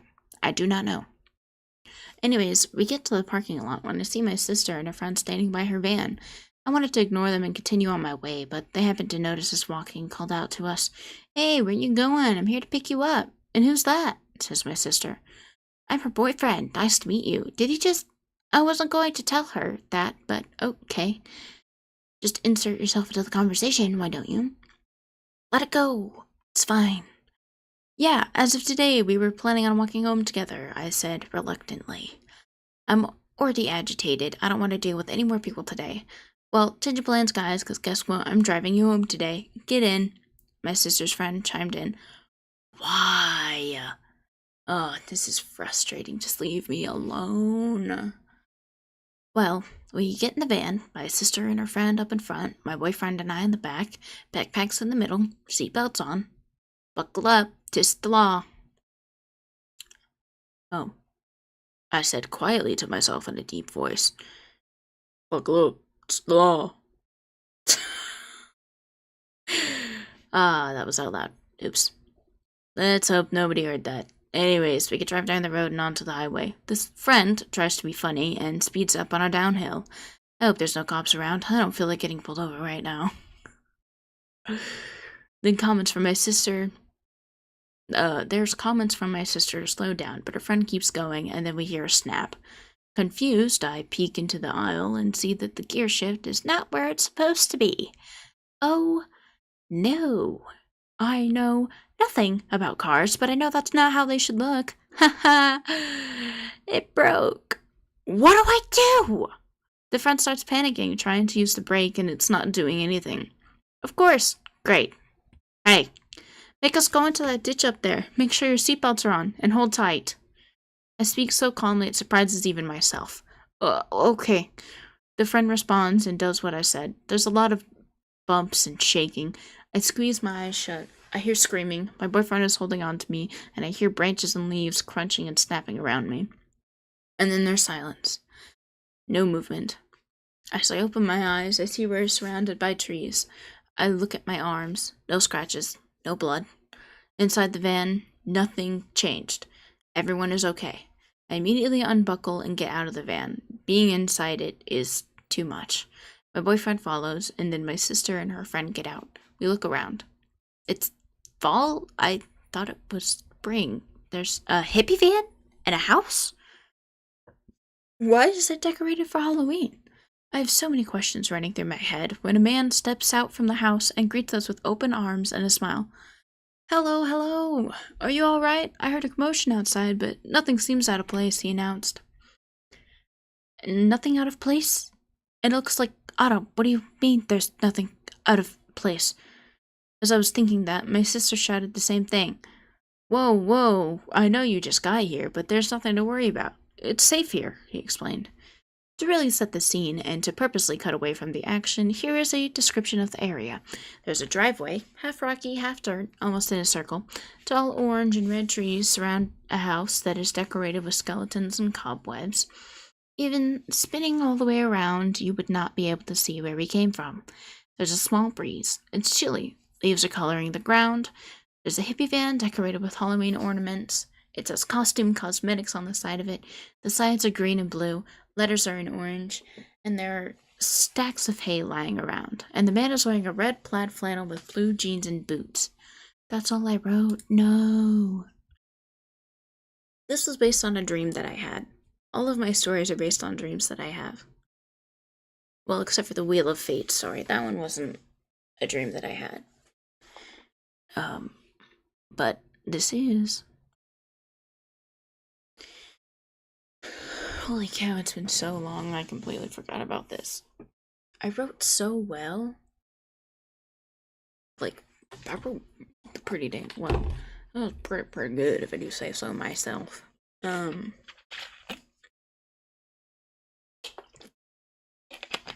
This story... Dang it, I don't remember enough. Aw, man. Is this the only place that I had written about it? Let me check my phone's notes. Spook stuff, doppelganger story, bro, wheel, what if, hero, question mark, dream, Nyx. Ho ho ho. Let's see. This is what it says on my phone, so I'll be reading it, and because it's on my phone, let's just move over here real quick. Alright. Dream as the title of the note on my phone. And now it says Nyx. And Nyx, who looks like a scarecrow by choice, like the artist you follow on TikTok in parentheses, is about 6'5", male presenting, probably he/they pronouns. Because they're an entity that can access people's past selves, main characters only meet Nyx when their van loses control and won't brake. Their increasing speed down a hill leads them to crash into an in-between world space. They crash into what looks like an abandoned house's yard. Nobody is actually injured, which is surprising for the main characters, in parentheses. So they get out to check where they are. There is no visible way back to where they came from. Main characters involve big sister and friend, little sister, and boy who confessed that day to the little sister. The day starts out as little sister POV at school when she gets confessed to. Early morning. In class. Teacher is playing a video, so kids aren't paying much attention. Room is dark, besides some windows open. I like you. You're beautiful, funny, cute, smart. Do you want to go out? Said in the most casual tone ever. Little sister's reaction is very slow. Huh? Sure? Sorry. This is the first time someone's asked me out. I didn't know how to react. He laughs. You're alright, it's cute. So, I'm your first, So, what about insert sexual acts, question mark. Absolutely not. Nope, awful. I'm asexual. Said not at all calmly. Okay, that's fine. Anyways, so you wanna go on a date? He asked. Today? And you said I'm beautiful? Do your eyes even work? She said, genuinely concerned. It doesn't have to be today if you aren't ready. And yes, you are beautiful, but please keep your voice down. I don't want everyone in here to know I'm head over heels for you right now. He said, and finished on the right now. He seems a bit embarrassed. She covers her mouth, then whispers, "Sorry, I was just so surprised," etc. Then the whole school figures out that they are now dating because the boy is fairly popular. Oh, of course. And it's not a huge school. Soon the day ends, and he walks her to her van where his sister is there to pick her up. Big sister and a friend are standing outside the van chatting when little sister and now boyfriend walk up. "Hello," little sister says. "Took you long." Who's that? Big sister asks. "Hi, I'm her boyfriend as of today. Nice to meet you." He speaks up. Big sister gives a look to her friend, then to her little sister, who nods in response. "Okay, whatever. Are you ready to go?" Big sister asks. Friend says she will drive today because they end up having trouble making a decision of walking home with boyfriend or riding home, though they all end up in the car together. Friend in driver's seat, big sister passenger seat, little sister and boyfriend in back seats. When out on the road, the friend speeds up as a joke and intends to slow down when the brakes don't work. So she panics and pulls on the gear shift when it snaps off. And the van is out of control. The only thing you can do is steer. Everyone is panicking. Little sister chimes up and says, "Put on your seatbelts. It'll lessen the damage." And sister's friend steers us into a ditch when we get further up. "Put on your hazard lights." How is she so calm? She's not. She's just good at making decisions under pressure, apparently, etc. They crash into the abandoned the abandoned-looking house. There's another car there. Looks older. 80s van, big. Inside the house is people, not many, but people nonetheless. They look older. They give off an uncomfortable vibe. There's people hiding from them, but with the intention to scare them, say, dressed up to freak people out. Because it's a costume van. They think this is a place they booked for Halloween. Haunted house style. Anyways, attention span leaving me, but there's so much more information. Nyx is there somewhere, IDFK, I don't fucking know. You can access people's past selves. It's like unlocking a room, and it turns into this wide space where the souls wander about, colored with emotions they cling onto in that time. It is mentally taxing for him to be in there, so he's allowed about 5 minutes max. I don't know why he has this ability, because dream, but he has it and uses it for the main characters, so they can forget this ever happened. He wants to help them get back to where they were, but some of the people in the group ask for a specific time in their life they want to go back to. It's mentally and physically, so they take advantage of it. It can be used multiple times, but for the sake of Nyx's mental stability, it's 5 minutes per day. So he needs all information, take someone in, and bring them to their self fast. If you don't get to yourself with Nyx's help, you will be trapped there, wandering around like the rest of the past selves, only to wait for something like this to happen in a different dimension. Basically, a game over. Little sister doesn't have feelings for boyfriend, by the way. She falls for the Nyx on the journey, but the boyfriend kind of understood that she accepted, but wouldn't say how she felt, so he isn't that badly hurt. He saw it coming, basically. Big sister and friend also want a past self that feels unachievable, and the friend gets toxic and chooses a young self. And it makes big drama because it's hard for everyone. She keeps her memories when she goes to a young self, when the whole point is to forget about this place. Brain no work, think got information out. What the hell? Well, that's all that I wrote about the Nyx story. When was that?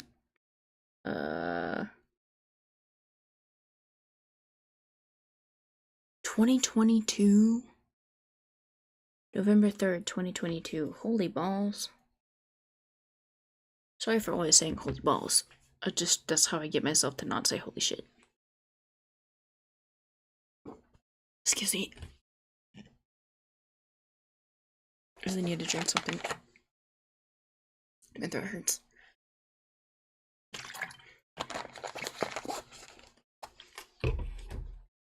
Oh, why am I wearing my headphones if I don't have any sound coming through them? What?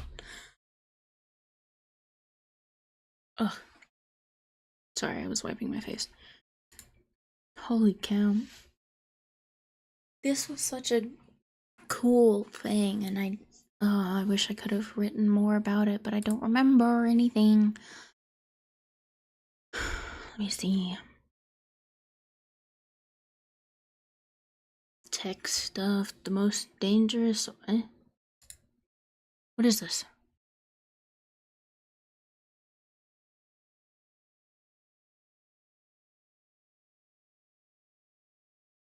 The most dangerous game, full text. Eh?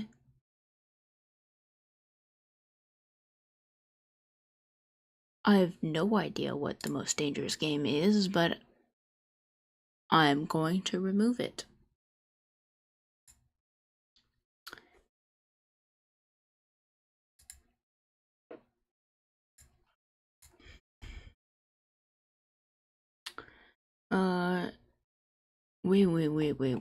Wait. That just says removed. Owned by me.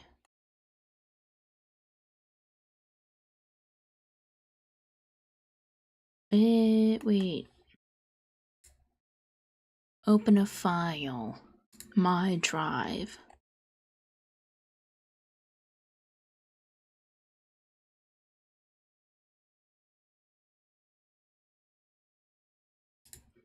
Shared with me, starred, computers, upload, recent, my drive.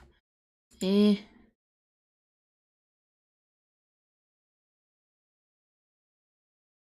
thing, because I can't save shit, it's an article, question mark. Huh.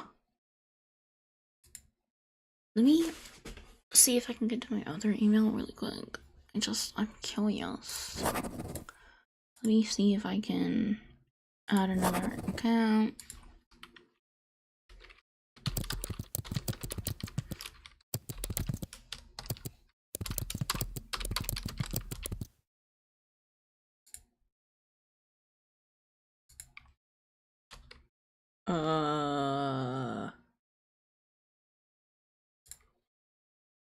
Hang on, I'm pretty sure one of these I wrote.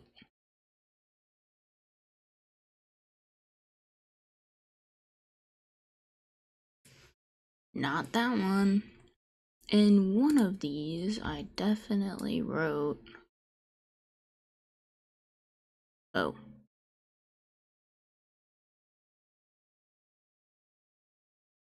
Never mind.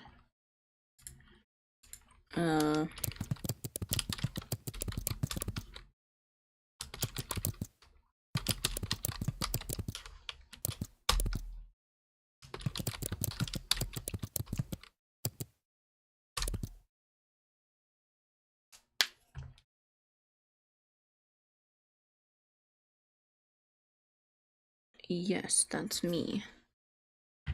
Great. Not now. You're signed in. Not now.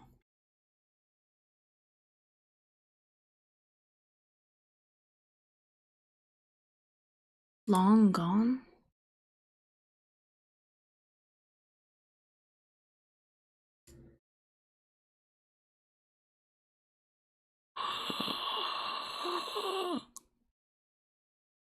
Hang on.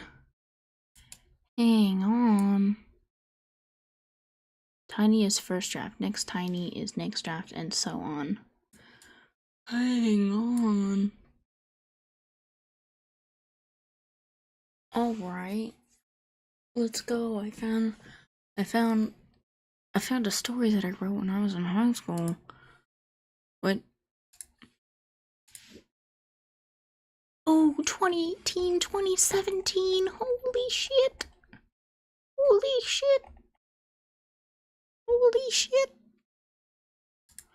Sorry, I have to look at that. That way you don't see my email. Hey guys, I found this nice church that I've been going to for a while now, and I think you guys should come with me this time, Mom suggested excitedly. Okay, where's it at? Can I wear what I want to it? Says my older sister questioningly. Ugh, why'd I use these words? Oh, it's right in town. You should know it when you see it, dear. And you can wear whatever you like, as long as it isn't see-through, said Mother. I scoff at that. Her wear something not see-through? Ha, as if that would ever happen. Ew. I've gotten so much better at writing. Bro, I can't even read this. My sister glares at me and starts to say, what do you mean by that? I don't own anything that's see-through. My sister exclaims rhetorically, What you're wearing right now, Taylor, is very see-through, states Mother redundantly.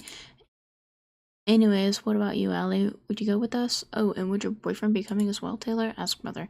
No, Mom, I'm not going with you. I don't want to go to church. There are too many people that I don't know there. I see like every other time she asks me. Yeah, Mom, he can come, but when does he need to be here? Said Taylor interjectingly.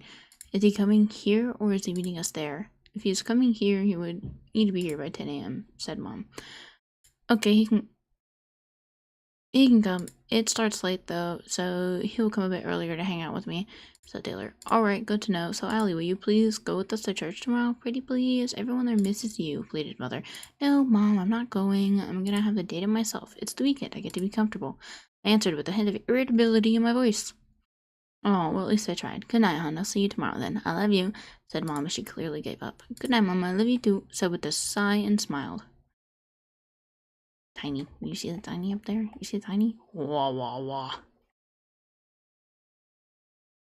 Sunday morning was not that great of a day for me. You see, I woke up to my sister arguing with her boyfriend, but I was too busy trying to ignore them that I didn't notice that it was really early. I didn't plan on waking up until the late afternoon. It looks like Mom is in the car waiting on these crazy people. As soon as they leave, I plan on making some food. They think that I'm asleep when, really, I can hear everything they're saying. I begin to immerse myself into a really good show. I get so into the series that I stop paying attention to the real world and end up forgetting to take the dog out to go pee. Whoops. As I look outside, I see that it's raining. She isn't going to go to the bathroom now. If only I had paid more attention to her. I guess I'll just have to wait until it lightens up. I resume my show and that ends up taking a few more hours of my time. I finished part of my show and realized that there's a large storm outside. Really, a large storm? A large storm? The trees are going crazy. There's heavy rainfall. The wind is howling. I'm now terrified. I do hate storms. The church shouldn't have taken this long. Why aren't they back yet? The thunder and lightning get more intense. I should contact them. Why didn't I think of that before? I'm such an idiot. I tried to text Mom, but the message doesn't go through. Move, Katie! Move! Move, your butt is in my way. I can't see. Oh, and it couldn't see me either. Oh, I didn't have to reset itself. Thanks. But the message didn't go through. I guess she doesn't have signal to get it. Maybe I should just wait for her to respond. I'm sure this isn't that big of a deal. They'll come back soon anyways, right? I hope they do. Seeing that I cannot do anything else to reassure myself, I chose to go back to my show. Next season, here I come. Midway of the season, my dog starts barking. She ran up to me and was trying to get me to go to the door. I peek outside the window to see that it stopped raining. Then there's a knock at my front door. Are they finally back? As I begin to grab the doorknob, my phone goes off. I hesitate before checking it. It's not them. It's just a severe weather warning. I wish I would have gotten that earlier. Stupid phone. I say with anger and frustration in my voice. Obviously. Why did I write that? I threw my phone onto my bed. It bounces off. Yeah. The knocking gets more intense as I realize the severity of the situation. What if it's not them? Who else would it be? I'm too afraid to check. Come on, B, you got this. Deep breaths. Just take deep breaths. Inhale, exhale, repeat. I calm my breathing as I creep slowly to the door and open it. It's Mom. She's finally home. I start to cry. Hey, don't cry. I'm here, aren't I? You don't have to worry anymore. Mom said Mom while pulling me into a hug. I was so scared, Mama. I thought you weren't going to come back. I managed to say. She tells me that she had to take shelter because of the storm and that she wished she could have contacted me to tell me that. She just apologizes.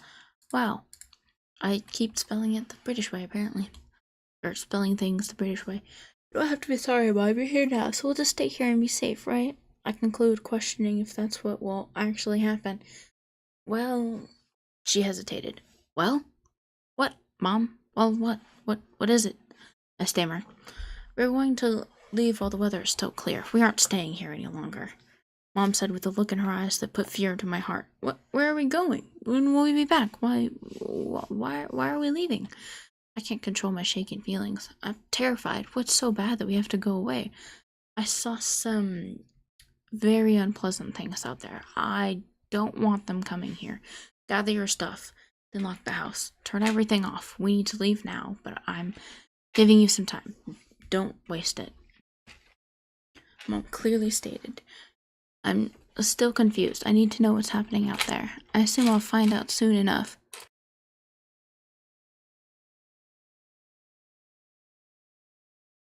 my cat was playing with the axolotl 3D print that I have. You can probably still hear it. But I moved it to the floor. She really likes it. She's trying to eat it. Oh crap, I keep breaking my model. Stop doing that.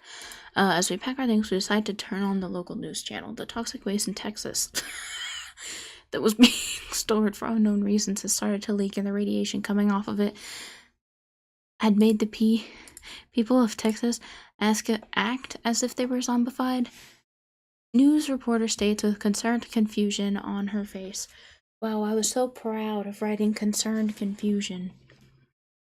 Oh my goodness, I've gotten so much better at writing, guys, I promise. We've been controlling the people for a while, but they're becoming more populated while taking over the majority of the state and heading north. It's best to move to northern state because these people seem to be moving more quickly than anticipated. This time, said more intensely. Blep. Blep. It's supposed to... Oh my god. Mom turned off the TV. Come on, Allie, let's go see Zan. She lives in Colorado, which is way more north than here. I heard they have great safety mechanisms. What? Mom said halfway, playfully. Of course, my face lit up because this meant I would get to see my best friend. The seriousness of the situation had yet to fall upon me. Don't just stand there all giggly. Hurry up and pack, Mom said insistently. Okay, I will. Yay, can't believe I get to see her, I said excitedly. I started packing my things way faster, and because of the newfound motivation, I wasn't scared anymore. I was more relieved and happy to leave. Once we finished packing, we left immediately. We began our journey to Colorado. It was suffocating being in that car for so long, but I put up with it because it meant that I could see her. I haven't seen her in so long that it made me anxious. I started to think that she may not want to see me given the situation right now. What if she thought I would be a nuisance, or that I would be the last thing she wanted to see? I have to tell her that we're coming up there and see if she reacts in a good way or not. Will she be happy? I tried contacting her, and since I was apparently in Kansas, my phone didn't work. Well, it worked, but it didn't have service, which meant that I couldn't send it to her just yet, so I was doomed to my overly negative mindset until I got service again. Oh, it's in! Allie, hey Zion, have you heard about what's happening on the news? There are some radioactive people in Texas that are moving north. Crazy, right? Listen, Zen, I'm scared. These things made Mom want to move to Colorado with you, and I don't know if I can handle that. Would we be a burden to you and your family? Ahaha, that's awkward sounding. But it's Anne, so it shouldn't be too weird, right? Oh, she replied already. Well, here we go. Ellie, you would never be a burden. How dare you think that? You ought to know better. You are literally my favorite person on the planet, so of course we would be okay with you staying up here with us. The more the merrier, right? Zen, I so love you. You're the best person in the world. I knew you wouldn't mind. Oh, what is wrong with me? I already knew that. How dare I be rude and think she wouldn't be nice like that? I'm such a terrible person. What the fuck is wrong with me? How did I think this is normal? How did I let myself write this? Oh my god, I knew you would understand. Is it okay with your fam though? Yeah, it's fine. The states are being shut down anyways, so money and rent and stuff doesn't matter. No worries, my best friend. Everything will work out okay and wonderful in the end. But little do they know that they all die in the end. Sorry, not sorry. Yeah, I had so much more written to this story that was on my school email that I never got transferred out into my one of my personal emails. So I'm upset that I couldn't get the rest of it because, yeah. Untitled document. Myth writing. Car story, ... I guess. When karma gets involved. Ooh.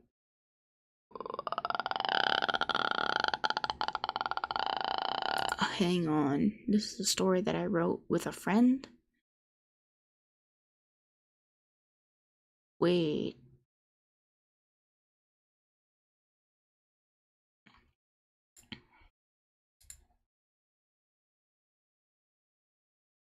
...2017, and I wrote all of this? No way. No. That must have been my... No. No, that's not my writing. Nope. Car story, ... I guess. Go pages by default, I don't care. Wow, I keep writing realize, but then SE. Alright, look. Here's another one. Wow, it's been 2 hours of me just going over stuff that I've written. That's so cool. There they were. They sat at the closed train station. I also wrote this on my phone. Waiting for when, and then I put it over to the... Sorry. I wrote this on my phone, and then I transferred it over to Docs, because I had Docs on my phone at the time. And so I just, copy paste, whatever. There they were. They sat at the closed train station, waiting for the target's car to drive by. They were sitting and watching for the perfect time to follow it. They drove slowly, just barely fast enough to not be suspicious. They kept getting closer, studying the people in the car ahead. They could make out the shapes of their bodies. It looked like there was a male adult driving with a teenage female in the passenger seat. They both had unruly hair going all over the place as they continued to drive with their windows down. They kept driving farther away after finding what they were looking for. They followed this car to their house. They saw said car pull into their driveway. This family had a stunning house. It had the look of a cabin, but was built like a regular wooden cement home. They had a circular driveway that let them go all the way around to the road again. The family had a big backyard and playing equipment to go along with it. These people seemed to have an expensive home. They continued driving around the block, and then they drove by again and again. They would get familiar with the family's home. They would watch until all the lights went off so they could drive home and discuss their plans. They came back for the next few nights and figured out the family's routine. They would turn off all lights at 10. There would be a family member getting food randomly throughout the different nights. The lights go on for a few minutes before everything goes dark again until morning. After watching for long enough, they know this family's schedule. The adults leave for work in the early morning. One comes back during the afternoon and watches the child. Every few hours, they have the child take the dog outside to use the bathroom. The dog isn't capable of taking care of itself. Therefore, it makes the owner get up in the middle of the night when it is extremely dark. Great timing, they smirk. They've made up their minds. They decide to strike in a week. They've gone this far already and plan to go all the way. One day, the kid has a friend over. They both take a short walk with the dog to the end of the street before getting chills. They saw the shadow of a person in the dark and decide to go back. The child keeps looking back over and over, keeping their hand behind their back for protection. Both of the kids are terrified. They had no source of light and no phone to use if they would have needed it. They will not be going that far outside in the dark anymore. Days go by. They still carry on with their routines. They have everything marked down to the minute. There's no way that their plan could fail. They decide to get the child to grab valuables for them. What? They will threaten the child if they refuse. They'll finally get what they want. The family looks well off so they can buy back the things that get stolen anyways. They resort to stealing only because it has been done to them and it left them with almost nothing. They've been stealing since they were kids. They thought nothing of it. Thought that all kids do this. They thought that it was just a phase, but they kept stealing and stealing. They just couldn't have enough. Now they steal because they need the money. They messed up big time and sold what they had stolen. Now they need the money to survive. They think they can use their stealing skills to get money. They believe that stealing will save them. However, they're starting to realize what kinds of things they're doing and how it affects the people. What? You're gonna give them a redemption arc? What are you, fucking crazy? Why would I give them a redemption arc? That's ridiculous. But yeah, that was like also 2017, 2018. Untitled document. Is it just this one page that's blank? Wow. Myth writing. What is this? Also a completely blank. Wow. That's... Okay, it's gonna fucking delete that.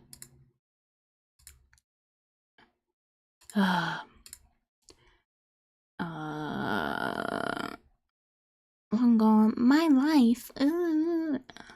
Some kind of emoji. Opened in 2023. Opened 2023. Faking it. What is this? A story I'm going to make up because I'm in a depressed writing mood. The story starts out with friends talking about being together and ignoring relationships. Ignoring relationships because both of them had just gone over a breakup. For me, it was my first relationship and it ended because I had to move away, and I couldn't have feelings for somebody that I can't see anymore. But I put my feelings aside and tried to cheer up the atmosphere. Hey, it's okay. We don't need guys. You have me and I have you. For now, let's just focus on being good students. I tried to get her to understand that we don't need to worry about relationships, and she agrees, until school started at least. As our first year in high school came along, she already put herself in a relationship, and I got less and less time with her. I was really upset about that, but I hid that with a smile and encouraging words. Oh, you guys are so cute together. It's crazy that a senior likes you. A freshman, I would say, and when she stops looking, my smile fades away. I lie, telling her that their relationship is alright, but deep down I have a feeling that things aren't going to end well. About 1 month later, they break up. He was cheating on her with somebody his own age. Of course, I comfort her and tell her that all is going to be okay. I tell her that she will get over it soon. And with that, things were getting better, but not for long. They started talking again, and he asked her out again, to which she accepted. However, I didn't approve of it, but like last time, I just told her things will work out this time because he should know not to act like that again. So I showed her my support, even though I wasn't happy about it at all.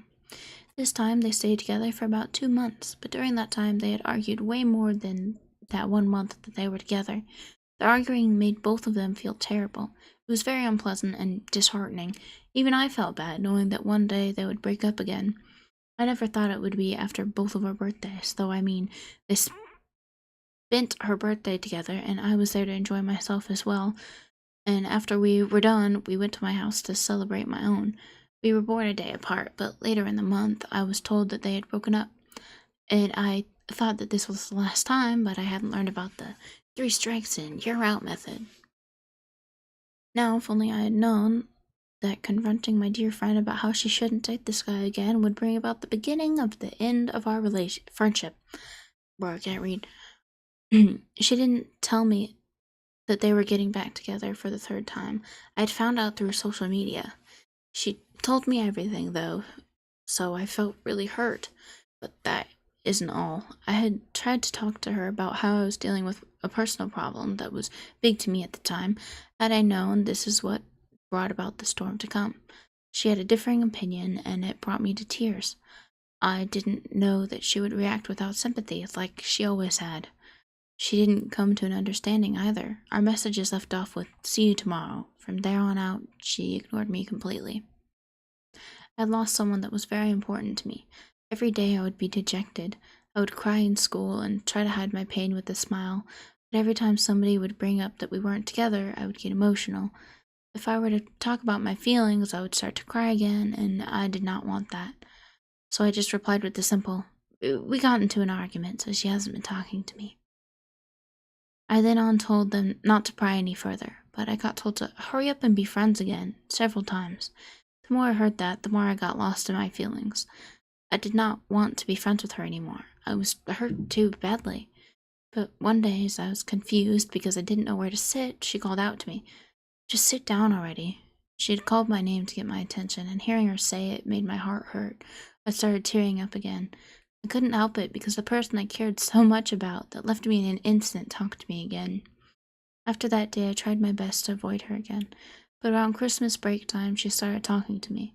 I didn't want to be rude, so I would respond, but I couldn't look her in the eyes. I did try to smile and laugh as much as I could possibly muster, though. It may not have been convincing, but I did try. About the time Christmas came around, she had added me to a group chat and was telling everybody Merry Christmas. I was sick on Christmas and Christmas Eve. Aside from that, I ignored her messages. She'd even told me that she got my brother and I presents. I did not respond to the messages at all. Then January came around and she was talking to me about how I never picked up the presents.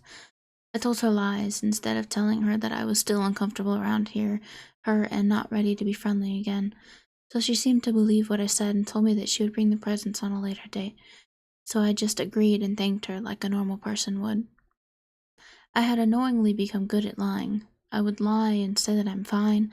I would lie and say that I'm not crying. It's just because I yawned. I would lie to myself and pretend to be okay. But later in January, I had to fake it harder than ever. She needed a place to stay at for a while, and I offered for her to stay at my place. I hated it for the longest time, but I eventually got used to being friends with her again. And because of this experience, we had grown into best friends again. It made me feel sick at first because I would get terrible ideas of her only being nice to me because we had a place for her to stay at. But then I found myself defending her and saying that she isn't that kind of person.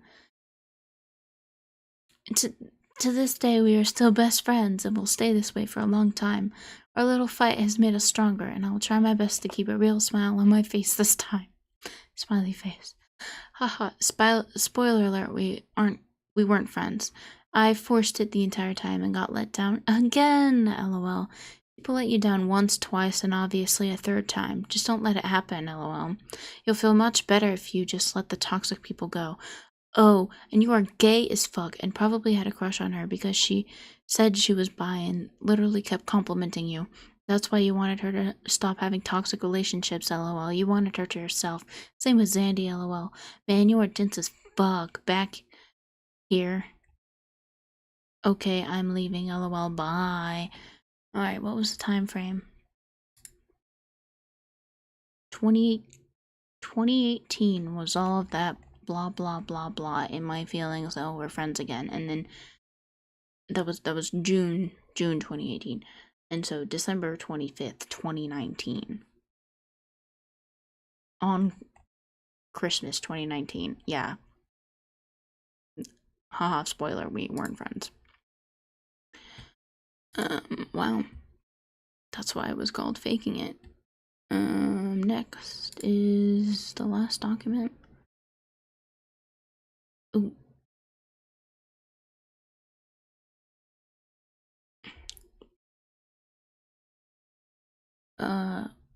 This is way too much personal information, and I'm writing about my life. My life, it is, wrecked. I wrote this in 2017. Whoa, why did I straight up put a picture of where I was? Yo, what the fuck? What the fuck wrong with me? Deleted user. Oh, I shared this with a friend.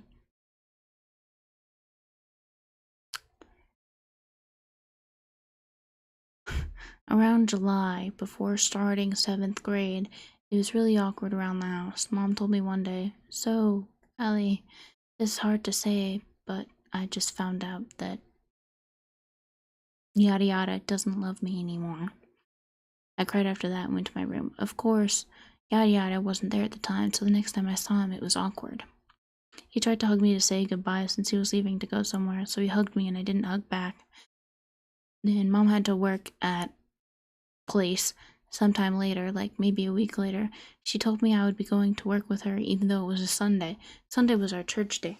She brought me to church and I bawled my eyes out. Eventually I just sat in the hallway chair till yada yada came up to me. He tried to give me a hug, and by that time I had discovered that I hated him, so I didn't let him hug me. I just kept saying no. And then I was allowed to go into the kids' room for the day. I just ate candy the whole time.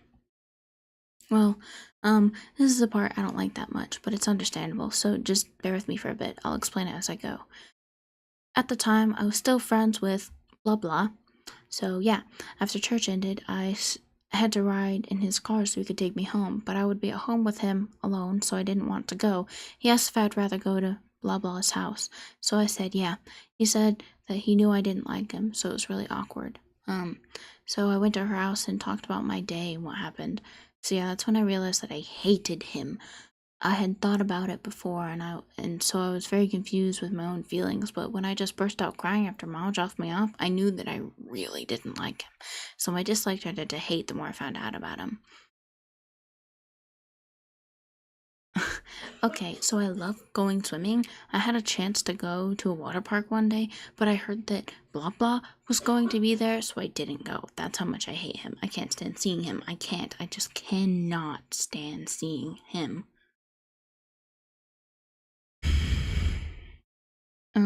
Brother had a Christmas music program thing recently, and I was enjoying the thing, but as soon as I stopped blah blah, I freaking died. I stopped smiling, I tried to hide, I was upset, I was mad, I almost cried, I just can't be around him. As a younger me, I made a decision to try calling blah blah daddy, since I didn't want to accidentally call my dad blah blah. Only because of that reason. I didn't think of doing that because I wanted to acknowledge blah blah as my dad. No, I only did it because I wanted to not call my dad blah blah. That's it. I didn't really like him back then either. And I only recently figured that out, like in late 7th grade. That's my proof for how I didn't even like him when I was back in state. I know I may be childish, but I hate this guy with a burning passion. And then I talked about my brother.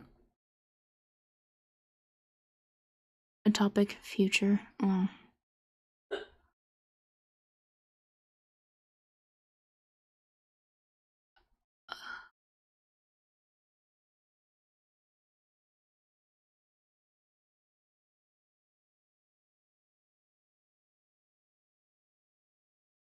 My future. I hope to become a writer in public books. Oh, is that... I want to be fluent in Japanese. Wait now. 2017, I was learning Japanese. Wait, that's not fair. It's 2024 and I still don't know Japanese. I'm not fluent. Wait, 2017, 2018, 2019, 2020, 2021, 2022, 2023, 2024, 5, 6, 7 years.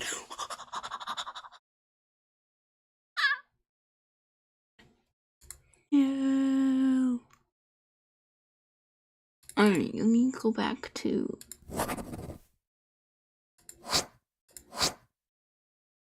Oh, right, you can hear that.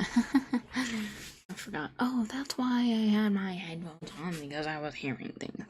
Okay, well, my voice is kind of like very sore right now. So I think I'm gonna call it here. It's been a lot of yapping. It's been 2.5 hours, basically 2.5 hours of yapping.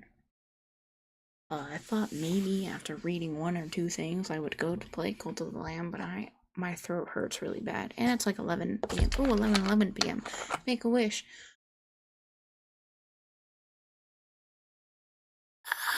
I can't think. Whatever. I wish you have a good day for the rest of your life. But specifically tomorrow. Hope you have a good day tomorrow. You who's right there. The only one watching is me, so I hope me have good day tomorrow. Question mark.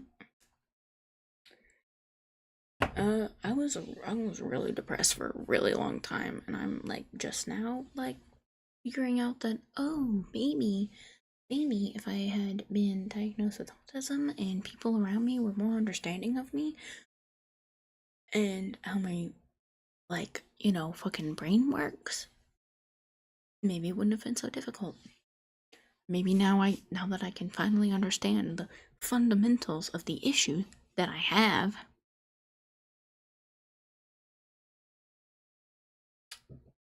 I can actually move on and do things that I enjoy. Like streaming. Which, speaking of streaming, I think I might be going back to Twitch. I think so. Because it has a much smaller threshold of getting monetized. And I also just really like Twitch. But I also really just like YouTube. But there's also a much more active community on Twitch for watching streamers versus YouTube. Well, it's kind of like YouTube streamers have more active audiences if they're like in a company or like already an established person, and I'm not an established person. If I were to become an established person, then that would make more sense. But I really like the idea of keeping everything that I stream, like permanently, so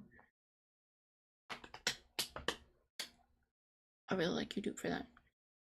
But I mean, the whole appeal of Twitch is that, if you have a sub to someone, if you're sub to someone on Twitch, it means that you get to watch all their VODs keep their VODs for longer, by paying money. And that's how you make money. But also just to support the person. I don't know. Too many thoughts are running through my head right now. I said I was gonna go, and then I just talk about things. I don't know. No one's here to stop me and keep me on track, so I'm kind of just talk. Alright. Sorry for breaking myself. I'm sitting in a spinny chair, so I can't help but spin. I went to the store today, and it's like Jeep weekend, so all these people from wherever the fuck come to our town with their Jeeps and just drive around, and then on the weekend there's a parade for them. So if you go and sit the parade, you get to, they throw duckies at you.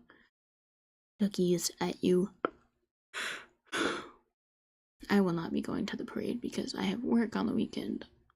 But yeah, when I went to the store, there was just a big ass line of Jeeps just sitting. No idea what they were doing. Like outside of the grocery store, and it's just like, what are you doing here? And I have to take a shower. Crap. Ah. Okay. Yeah. I'm gonna go. I talked about my day. Oh yeah, my brother went to D&D. He got to play D&D tonight because he goes on Thursdays or whatnot. I think I was gonna stream. I'm gonna stream tomorrow probably. I want to play more Cult of the Lamb. Only streaming once in a week is really annoying me. I want to stream more. I just, want